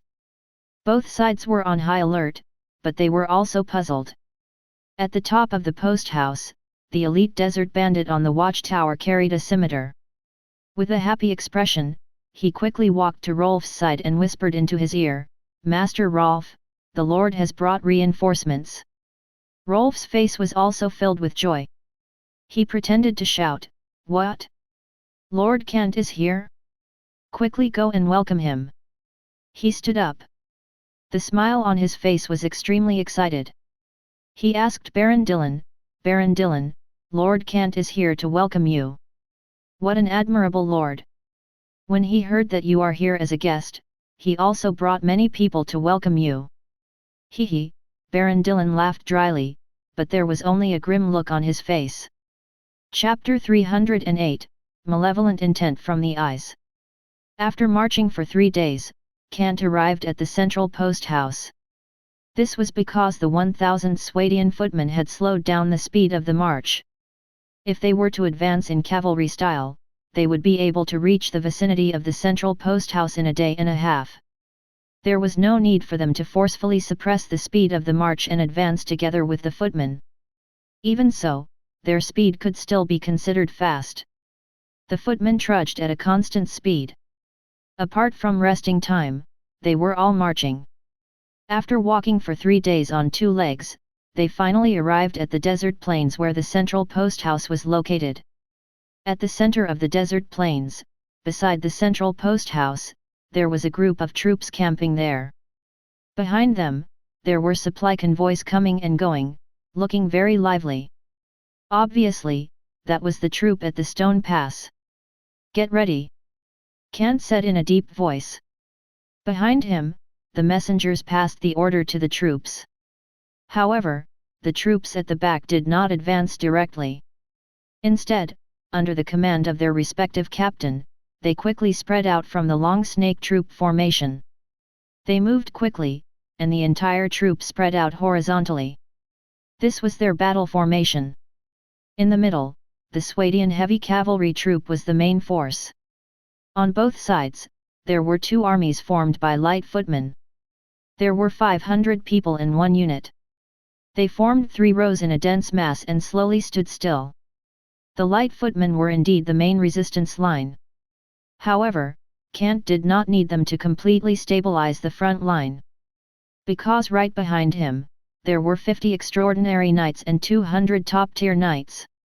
When they launched a frontal assault, the troops formed by the group of mercenaries below could not withstand it at all. Those mercenaries discovered Kant's headquarters at the top of the dune. The scale of 1,000 people was shocking enough. They had already occupied the entire top of the dune. Especially those knights who were equipped with heavy armor and horses. As the sunlight shone on them, even if they were wearing linen burqas, they could still feel the oppressive aura. Lances that were nearly 5 meters long were erected. They were the lance that was unique to the kingdom of Swadia. They were as thick as a fist. They were the lances that could pierce through the armor of several people. Kant led his troops and stood at the top of the dune. The troops formed by the mercenaries below were already terrified. They rolled and crawled out of their tents. Even the formation they formed was very messy. They were all veterans on the battlefield. They were all mercenaries by profession. They could analyze the situation. Or rather, they knew what kind of troops they should not provoke. For example, at the top of the dune, Kant's troops with heavy cavalry as the center and footmen on both sides were the type that should not be provoked. They were the type that should not be provoked. On the dune, there were a total of 200 plus elite heavy cavalries. It was estimated that 1 round of attack would be enough to wipe them out. These mercenaries did not have many cavalry soldiers. Even if there were only 200 or so cavalry soldiers, they were all light cavalry soldiers wearing iron scale armor. They were more or less used for scouting. Confronting the heavy cavalry soldiers who wanted to fight head-on and charge straight at them? Don't joke around. Facing 200 heavy cavalry soldiers, unless there were 500 of the most elite lance footmen equipped with heavy armors who dared to sacrifice themselves could stand a chance. Even so, the terrifying inertia brought by charging of the heavy cavalries, it could smash into the depths of the crowd like a giant rock thrown by a trebuchet even if their warhorse died in battle. It was estimated that 50 heavy cavalry soldiers would be able to smash through the phalanx of lance soldiers. Right now, these mercenaries did have lance soldiers, but they were not heavy armored, nor did they have elite footmen soldiers, nor did they have soldiers who dared to sacrifice themselves to block the charge of the heavy cavalry. There were only a group of greedy mercenaries who were greedy for money. They would even give up their lives for money. However, in order to earn more money, they would not throw their lives on the battlefield of their employers. In fact, in order to earn money, if the enemy offered a high enough price, they would turn against their employer on the battlefield. Mercenaries were extremely infamous of their unethical behavior. This group of mercenaries had almost 100 thoughts running through their minds. With the great silver coins that they had already obtained in their arms, the mail armor and iron scale armor that were distributed at the stone pass, as well as the various weapons in their hands, they had already prepared to run away if the situation did not go well. Even those mercenary group leaders who had been drinking and chatting with Baron Dillon and pretending to be heroic had this plan. No one was a fool who wanted to die. The situation had changed. They were indeed did not like the Rolf who had threatened them at the post house. But now, they found that Rolf, this guy, even dared to slap the table in front of Baron Dillon. He was arrogant enough to say that he would at most start a war. He really had confidence. Now, Rolf's confidence had come, but their confidence had disappeared. Completely disappeared. When Baron Dillon walked out of the post house, his breathing could not help but quicken. At the top of the dune, there were hundreds of heavy cavalries, which was very intimidating. Moreover, the fully armed soldiers on the left and right sides, who were wearing nail-studded armor and holding spathe sword and heater shield, were the main force of the footmen. Compared to the messy group of mercenaries below, both their equipment and discipline were completely destroyed. Ha ha ha ha. Rolf's arrogant laughter could not be stopped. He walked forward quickly. Next to him, the elite desert bandit brought his warhorse. Rolf jumped onto the warhorse nimbly. However, he asked Baron Dillon in a reserved manner, "Do you want to go and welcome Lord Kant together?" No need. I'll just wait here for little Kant to come," Baron Dillon replied coldly. "Please wait a moment." The answer was still Rolf's arrogant laughter. "Humph," Baron Dillon snorted. Seeing Rolf leading his team to the dune to welcome them, his face became even more gloomy. He turned to look at the vassal knights behind him. After hesitating for a moment, he came to the side of the two unfamiliar knights. He asked in a low voice, "The situation is already very disadvantageous for us. If we start a war with Kant, we will definitely be in a weak position. After all, their troops look very good." "Yes, what you said makes sense," the two unfamiliar knights nodded. They looked arrogant, but they did not put Baron Dillon in their eyes. They waved their hands like real generals. "You negotiate with him first and find out about Kant's situation." "Yes," Baron Dillon nodded. However, when he lowered his head, his eyes were filled with hatred. He accepted the support from the forces of the East County. It also represented the forces of East County began to infiltrate his forces. Baron Dillon, who had already lost his ability to control himself, lost the ability to fight against the forces of the East County when one of his loyal Grand Knights was killed. He raised his head and looked at Kant and the huge army that were approaching. Baron Dillon's eyes sparkled. The forces of the East County were huge. In fact, they did not need him to join them. It was just that the geographical location of the stone pass was too good. It happened to be at the mountain pass of the Sinway Range and was located at the center of the table salt trade. If the situation were set, he, the Baron of the Stone Pass, would probably be transferred away even if he was lucky. If he were unlucky, he would probably mysteriously disappear. Those high-ranking nobles who ate people without spitting out their bones had always played this way. However, he still chose to endure it for now. He walked towards his mercenary corps with these two unfamiliar Grand Knights and his vassal knights. Looking at those vassal knights licking their faces to flatter him, Baron Dillon felt disgusted. "Lord Dillon." Beside him, the vassal knight who had been with him for a long time said softly, "Now, these guys from the East County are crossing the line. I think it won't be long before Lord Dillon, your authority will." "Shut up." Baron Dillon glared at him fiercely. He turned his head, but no one noticed them. Then, he reminded him softly again, "Now, we still have to rely on them. Don't make any mistakes. If we lose them, we probably won't be able to stay at the Stone Pass. If you don't want to be a wandering knight who need to work tons of labor like you used to be, then shut up properly." This vassal knight was a good companion of Baron Dillon. Like the vassal knight who either died or was captured by 600 knight attendants, they were all elite cavalries brought by Princess Sophia in the Silver Platter Kingdom. That was why the three of them were able to stand shoulder to shoulder, as close as brothers. However, when Baron Dylan became the Lord of the Stone Pass, they had more things to consider, and the distance between them also became much more distant. The vassal knight shut his mouth. However, his face still had a look of indignation. Looking at those knights who licked their faces and flattered him, he gritted his teeth and cursed, "These damn fellows! When they were wandering knight, it was you, Lord Dylan, who took them in. Now, they just turned their heads and forgot about it. I told you to shut your mouth." Baron Dylan snorted coldly. However, there was a hint of gloominess between his brows. His footsteps paused slightly. He turned his head to the most trusted vassal knight, and a hint of malevolence appeared in his eyes, but it quickly faded away. "I have a mission for you." "Go ahead," the vassal knight nodded. "I need you to create some accidents, for example like this," Baron Dylan instructed him softly. A malevolence intent flashed in his eyes. "Do you understand? But this I will end up," the vassal knight sucked in a breath of cold air. "Don't worry." Baron Dylan patted his shoulder. "I will protect you." Baron Dylan paused for a moment and looked into his eyes.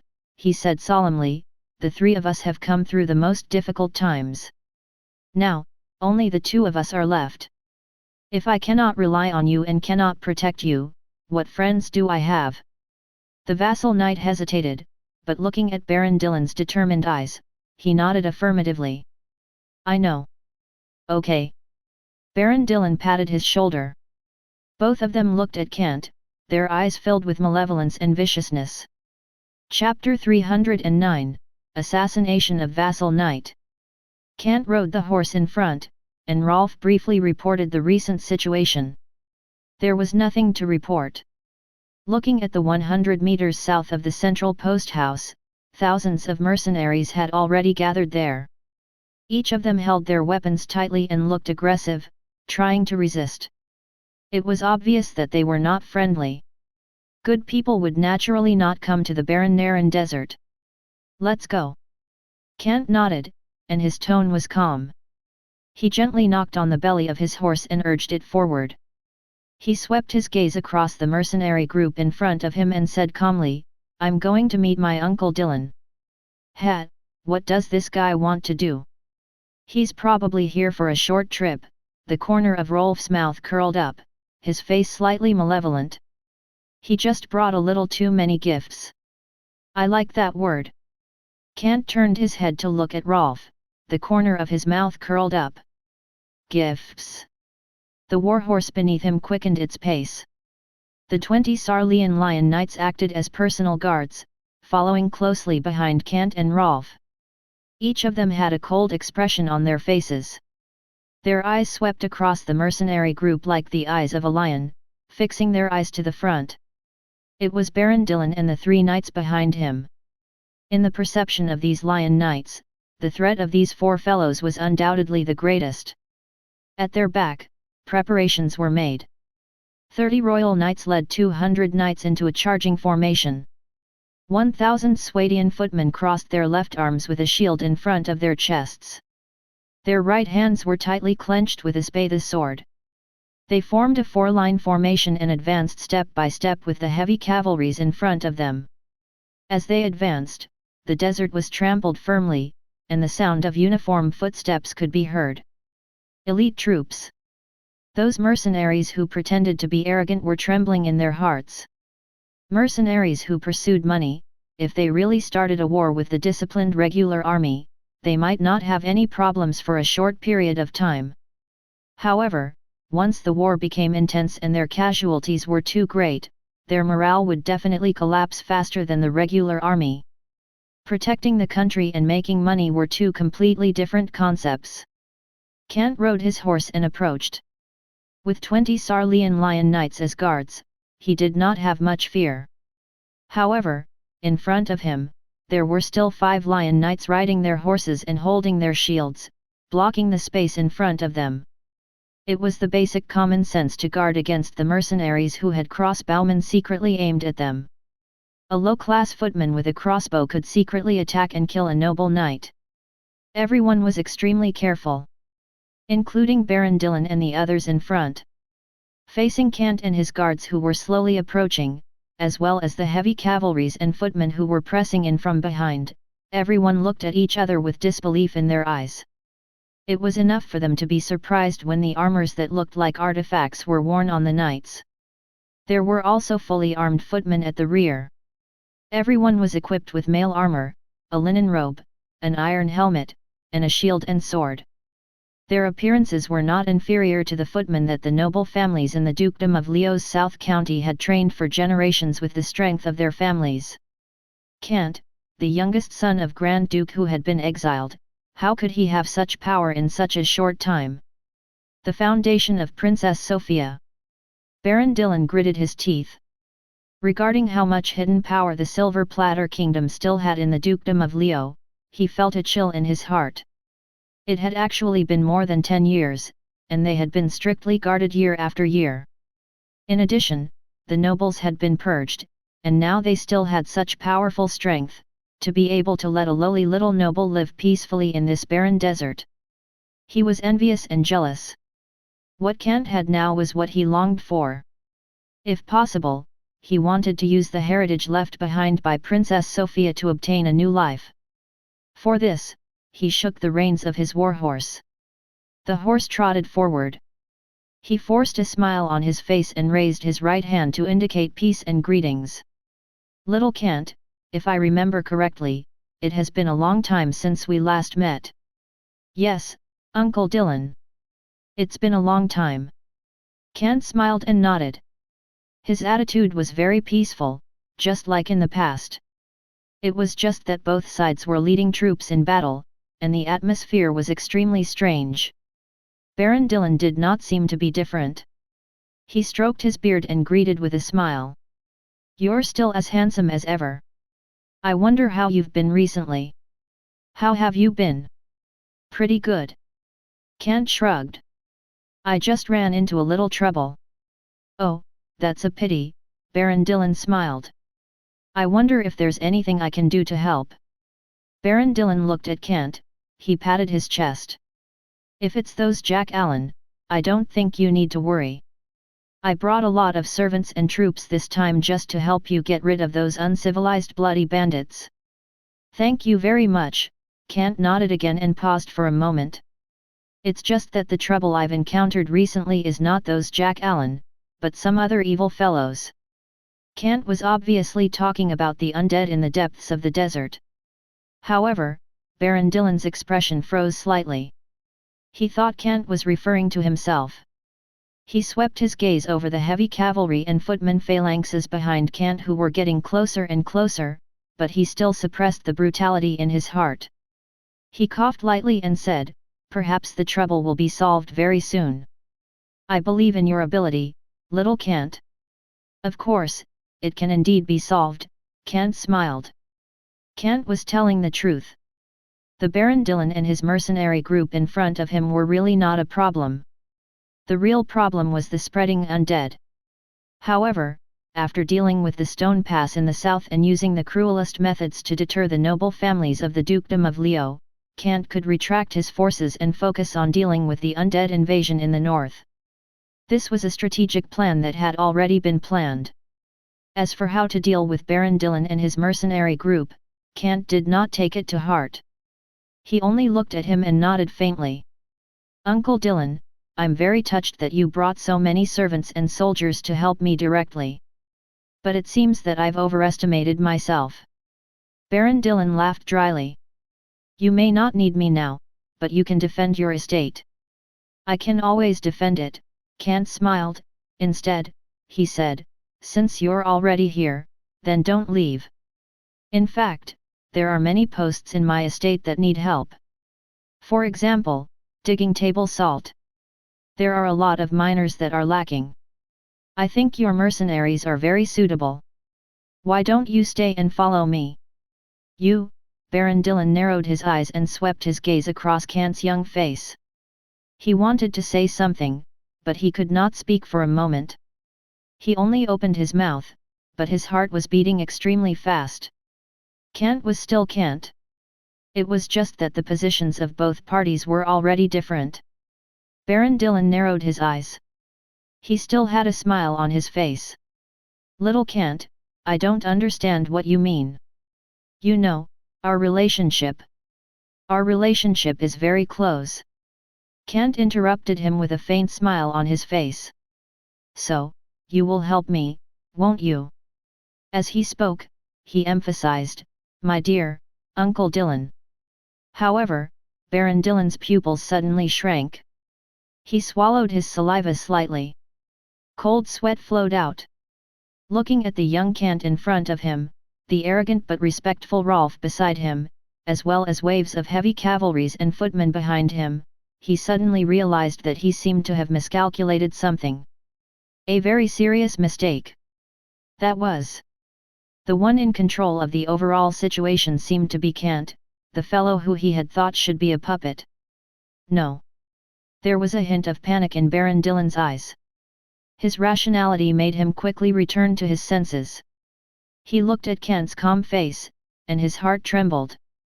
This was not right. The one in control of the overall situation was Kant. This young second son of the Grand Duke was just like his father. During the empty period of the transfer of authority, he directly controlled all of the power within a short period of time, including the current command of these troops. Baron Dylan had obviously noticed this. He opened his mouth and suddenly realized that his plan seemed to be completely laughable because of the unequal information. Just as he was about to say something, a ball of fiery red light suddenly burst out behind him.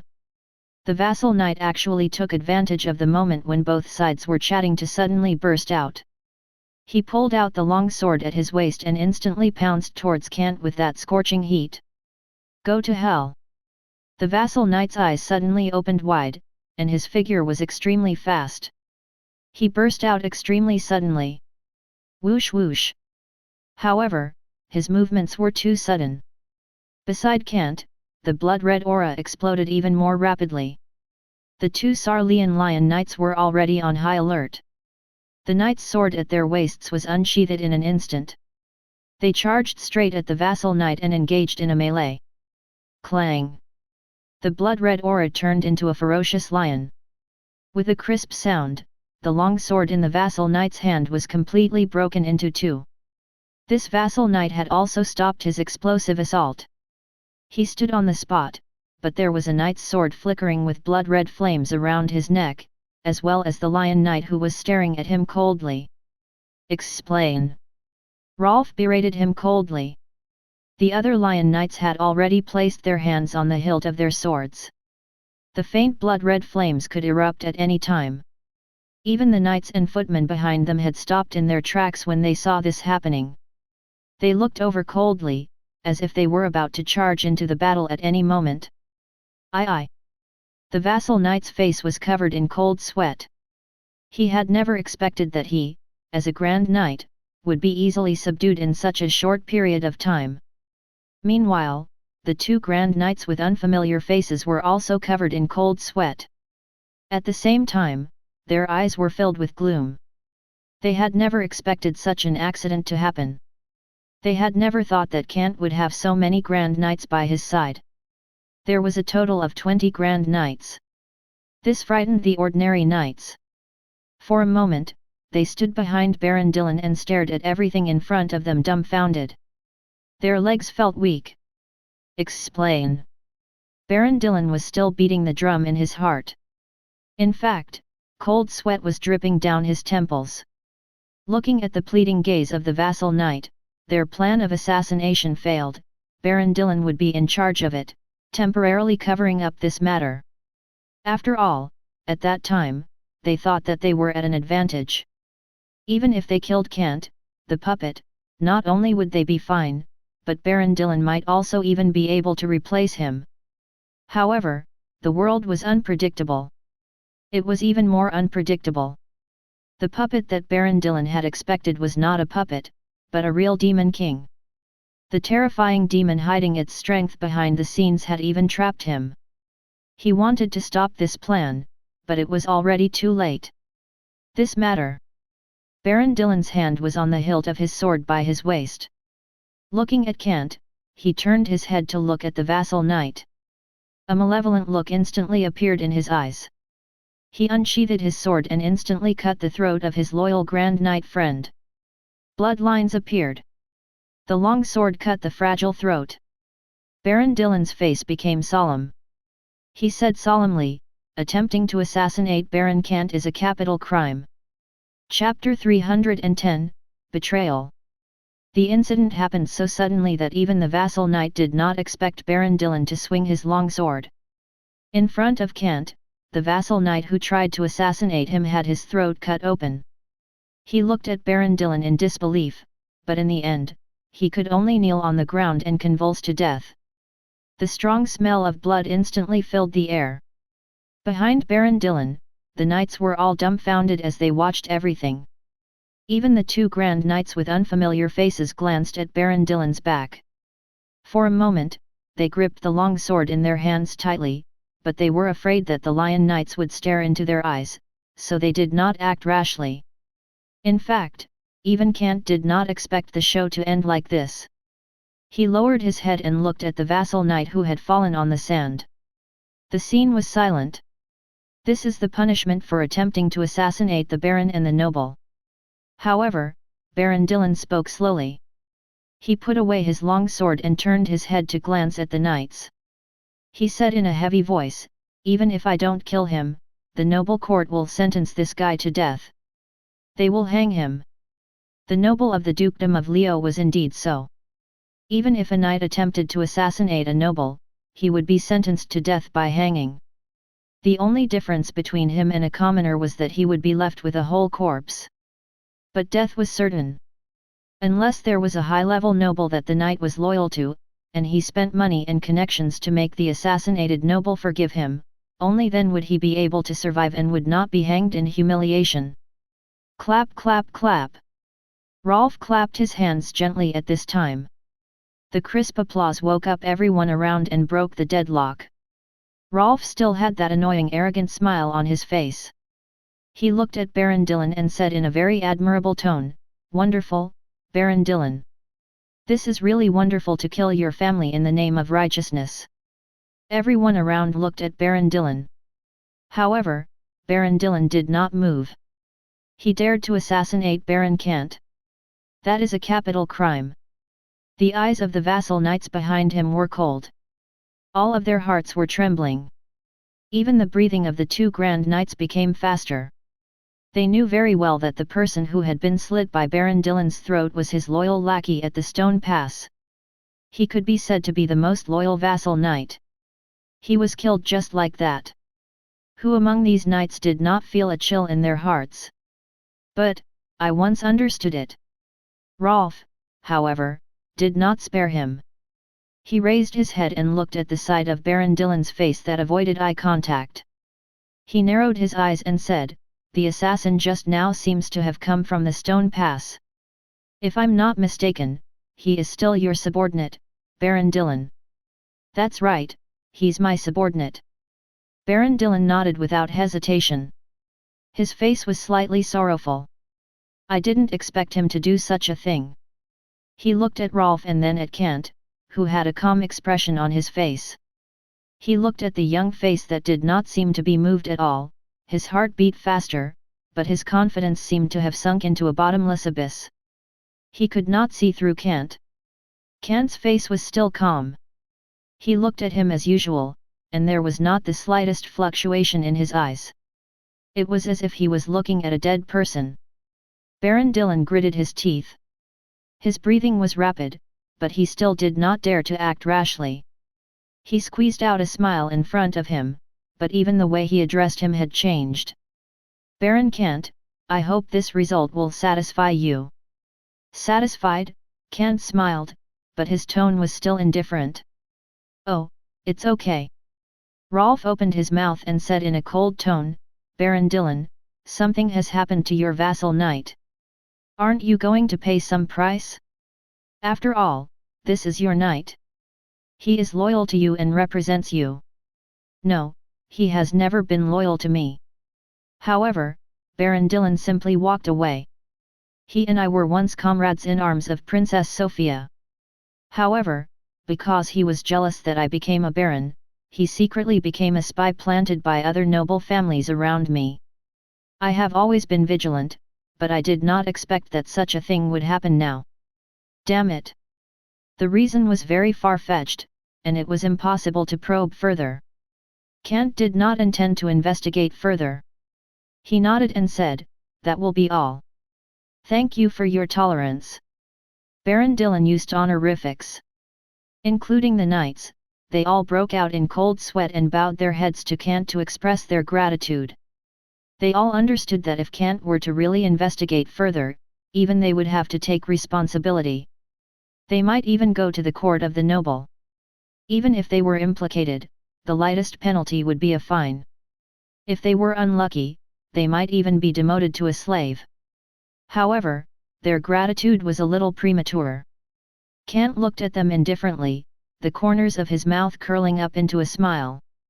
"You're welcome." However, his words changed. Instead, he continued to say to them, "I can pretend that this assassination did not happen. However, why did you come to my estate and lead your troops into the territories of other lords? In the court of the noble of the dukedom of Leo, this is only second to the crime of treason." Not only Baron Dillon, even the knights behind him raised their heads to look at Kant in shock. They did not react in time. Kant had actually made trouble on this issue. He had clearly led his troops into Kant's estate and had already tacitly settled the matter. But now, he brought it up again. The situation was not right. Baron Dillon lowered his head. The vassal knight that he was familiar with was still looking at him with his eyes wide open. Behind him, the two grand knights from the East County had a look of fear on their faces. If anything were to happen to them, they would definitely be the first to flee from this place. They would not stay behind to fight alongside Baron Dillon. And those greedy mercenaries, they would probably have the intention to flee when they were agitated. Baron Dillon was silent. Finally, his eyes looked at the eyes that had died with their eyes wide open. Even though he had lost all hope and spirit. However, Baron Dillon seemed to be able to see that this grand knight whom he had killed with his own hands, who had actually been on guard against all this time, had revealed a mocking smile on his face, as well as a deep hatred and curse. "Yes, that's right. You have brought your troops to my estate. It seems that you have violated my rights." Kant, who was riding on his warhorse, lowered his head slightly. He seemed to be very hesitant. "What rights?" "Territorial rights," Rolf answered from the side. Kant nodded. "It seems so." As he spoke, the troops that were slowly pressing down from behind had finally finished their formation. They had neatly changed into battle status. All the soldiers' eyes were bright as they looked at Baron Dillon and the mercenary groups behind him. They did not have the slightest fear of war. Instead, they were all eager to try. The continent of Karadia, which had been in chaos for 100 years, made these soldiers yearn for peace, but they were not afraid of war. Moreover, being located in the center, the kingdom of Swadia, which was the most prosperous country, was the target of public criticism. They went back and forth, and almost every year, there would be war. These Swadian people had long been accustomed to a world where war was frequent. Now, their lofty ideal was to fight for the Supreme Lord Kant. They were willing. The red-bottomed golden lion instantly soared in the wind. The flag fluttered even though there was no wind. It fluttered as if it was fluttering in the wild wind. The soldiers' fighting spirit was soaring. Each and every one of them had their blood boiling as they looked at the group of mercenaries. Their gazes were filled with the fervor of fighting, to the extent that they were like scorching rays. Even the mercenaries did not dare to meet their gazes. Just in terms of imposing manner, they were already at a disadvantage. "Honorable Baron Kant." Baron's voice began to become hoarse. Kant looked at him, his expression still calm. "Please speak." Baron Dillon said slowly, "This matter has nothing to do with me. Will you believe it?" He spoke respectfully. He even lowered his head slightly, as if he was being polite to the king. However, Kant did not show any sign of it. Or rather, he was riding on his warhorse. Surrounded by the Lion Knights, he accepted Baron Dillon's salute as a matter of course, even though the two of them had the same title. This was the absolute status brought about by the difference in strength. It had nothing to do with the title or the power of both parties. Now, Kant had the initiative. "It's none of your business." Kant spoke. Since he held the initiative, then he would now be in control of the overall situation. His gaze swept past Baron Dillon, who had his head lowered, the pale-faced knight, the two gloomy Grand Knights, and the mercenaries who seemed to be in formation not far away, but in fact had already lost their morale. Finally, the corners of his mouth curled up into a smile. "Then it's none of your business. Thank you for your generosity, Lord Kant." Baron Dillon clenched his fists, but the way he addressed him was even more respectful. Baron Dillon, who had already lost the ability to resist and the ability to plot, was now no different from an ordinary person. He could only put away his fangs and claws and become a docile domestic dog. He was quite handy on changing his attitude as he had done this many times before. "However, I think these mercenaries have something to do with them." Kant raised his hand and pointed at those mercenaries. Then he turned his head, he pointed at the two Grand Knights from the East County. "And these two Grand Knights, why would they appear in my estate? If you are inviting Baron Dillon and his knights as guests, these unfamiliar Grand Knights and mercenaries are not within the scope of the invitation." Kant turned to look at Baron Dillon and asked faintly, "What do you think?" Baron Dillon lowered his head and answered, "I don't know them." As soon as he said this, the two Grand Knights behind him suddenly changed their expressions. Just as they were about to burst out with extraordinary aura and escape, the roads in all directions were blocked by the Lion Knights. 20 Lion Knights, even if there were 10 of them, could easily block these two Grand Knights. The advantage of numbers was here. "Baron Kant, what do you mean by this?" These two Grand Knights did not even glance at Baron Dillon. They understood that this once puppet of the East County had betrayed them and bit them back. Kant did not answer. Instead, Rolf sneered. "What do you mean?" He turned to look at Kant. The Lord nodded at him, and with tacit approval, he pulled out his long sword and pointed it forward. He shouted, "Of course I mean to kill you." Woo! The horn was blown by the royal knights. The battle began.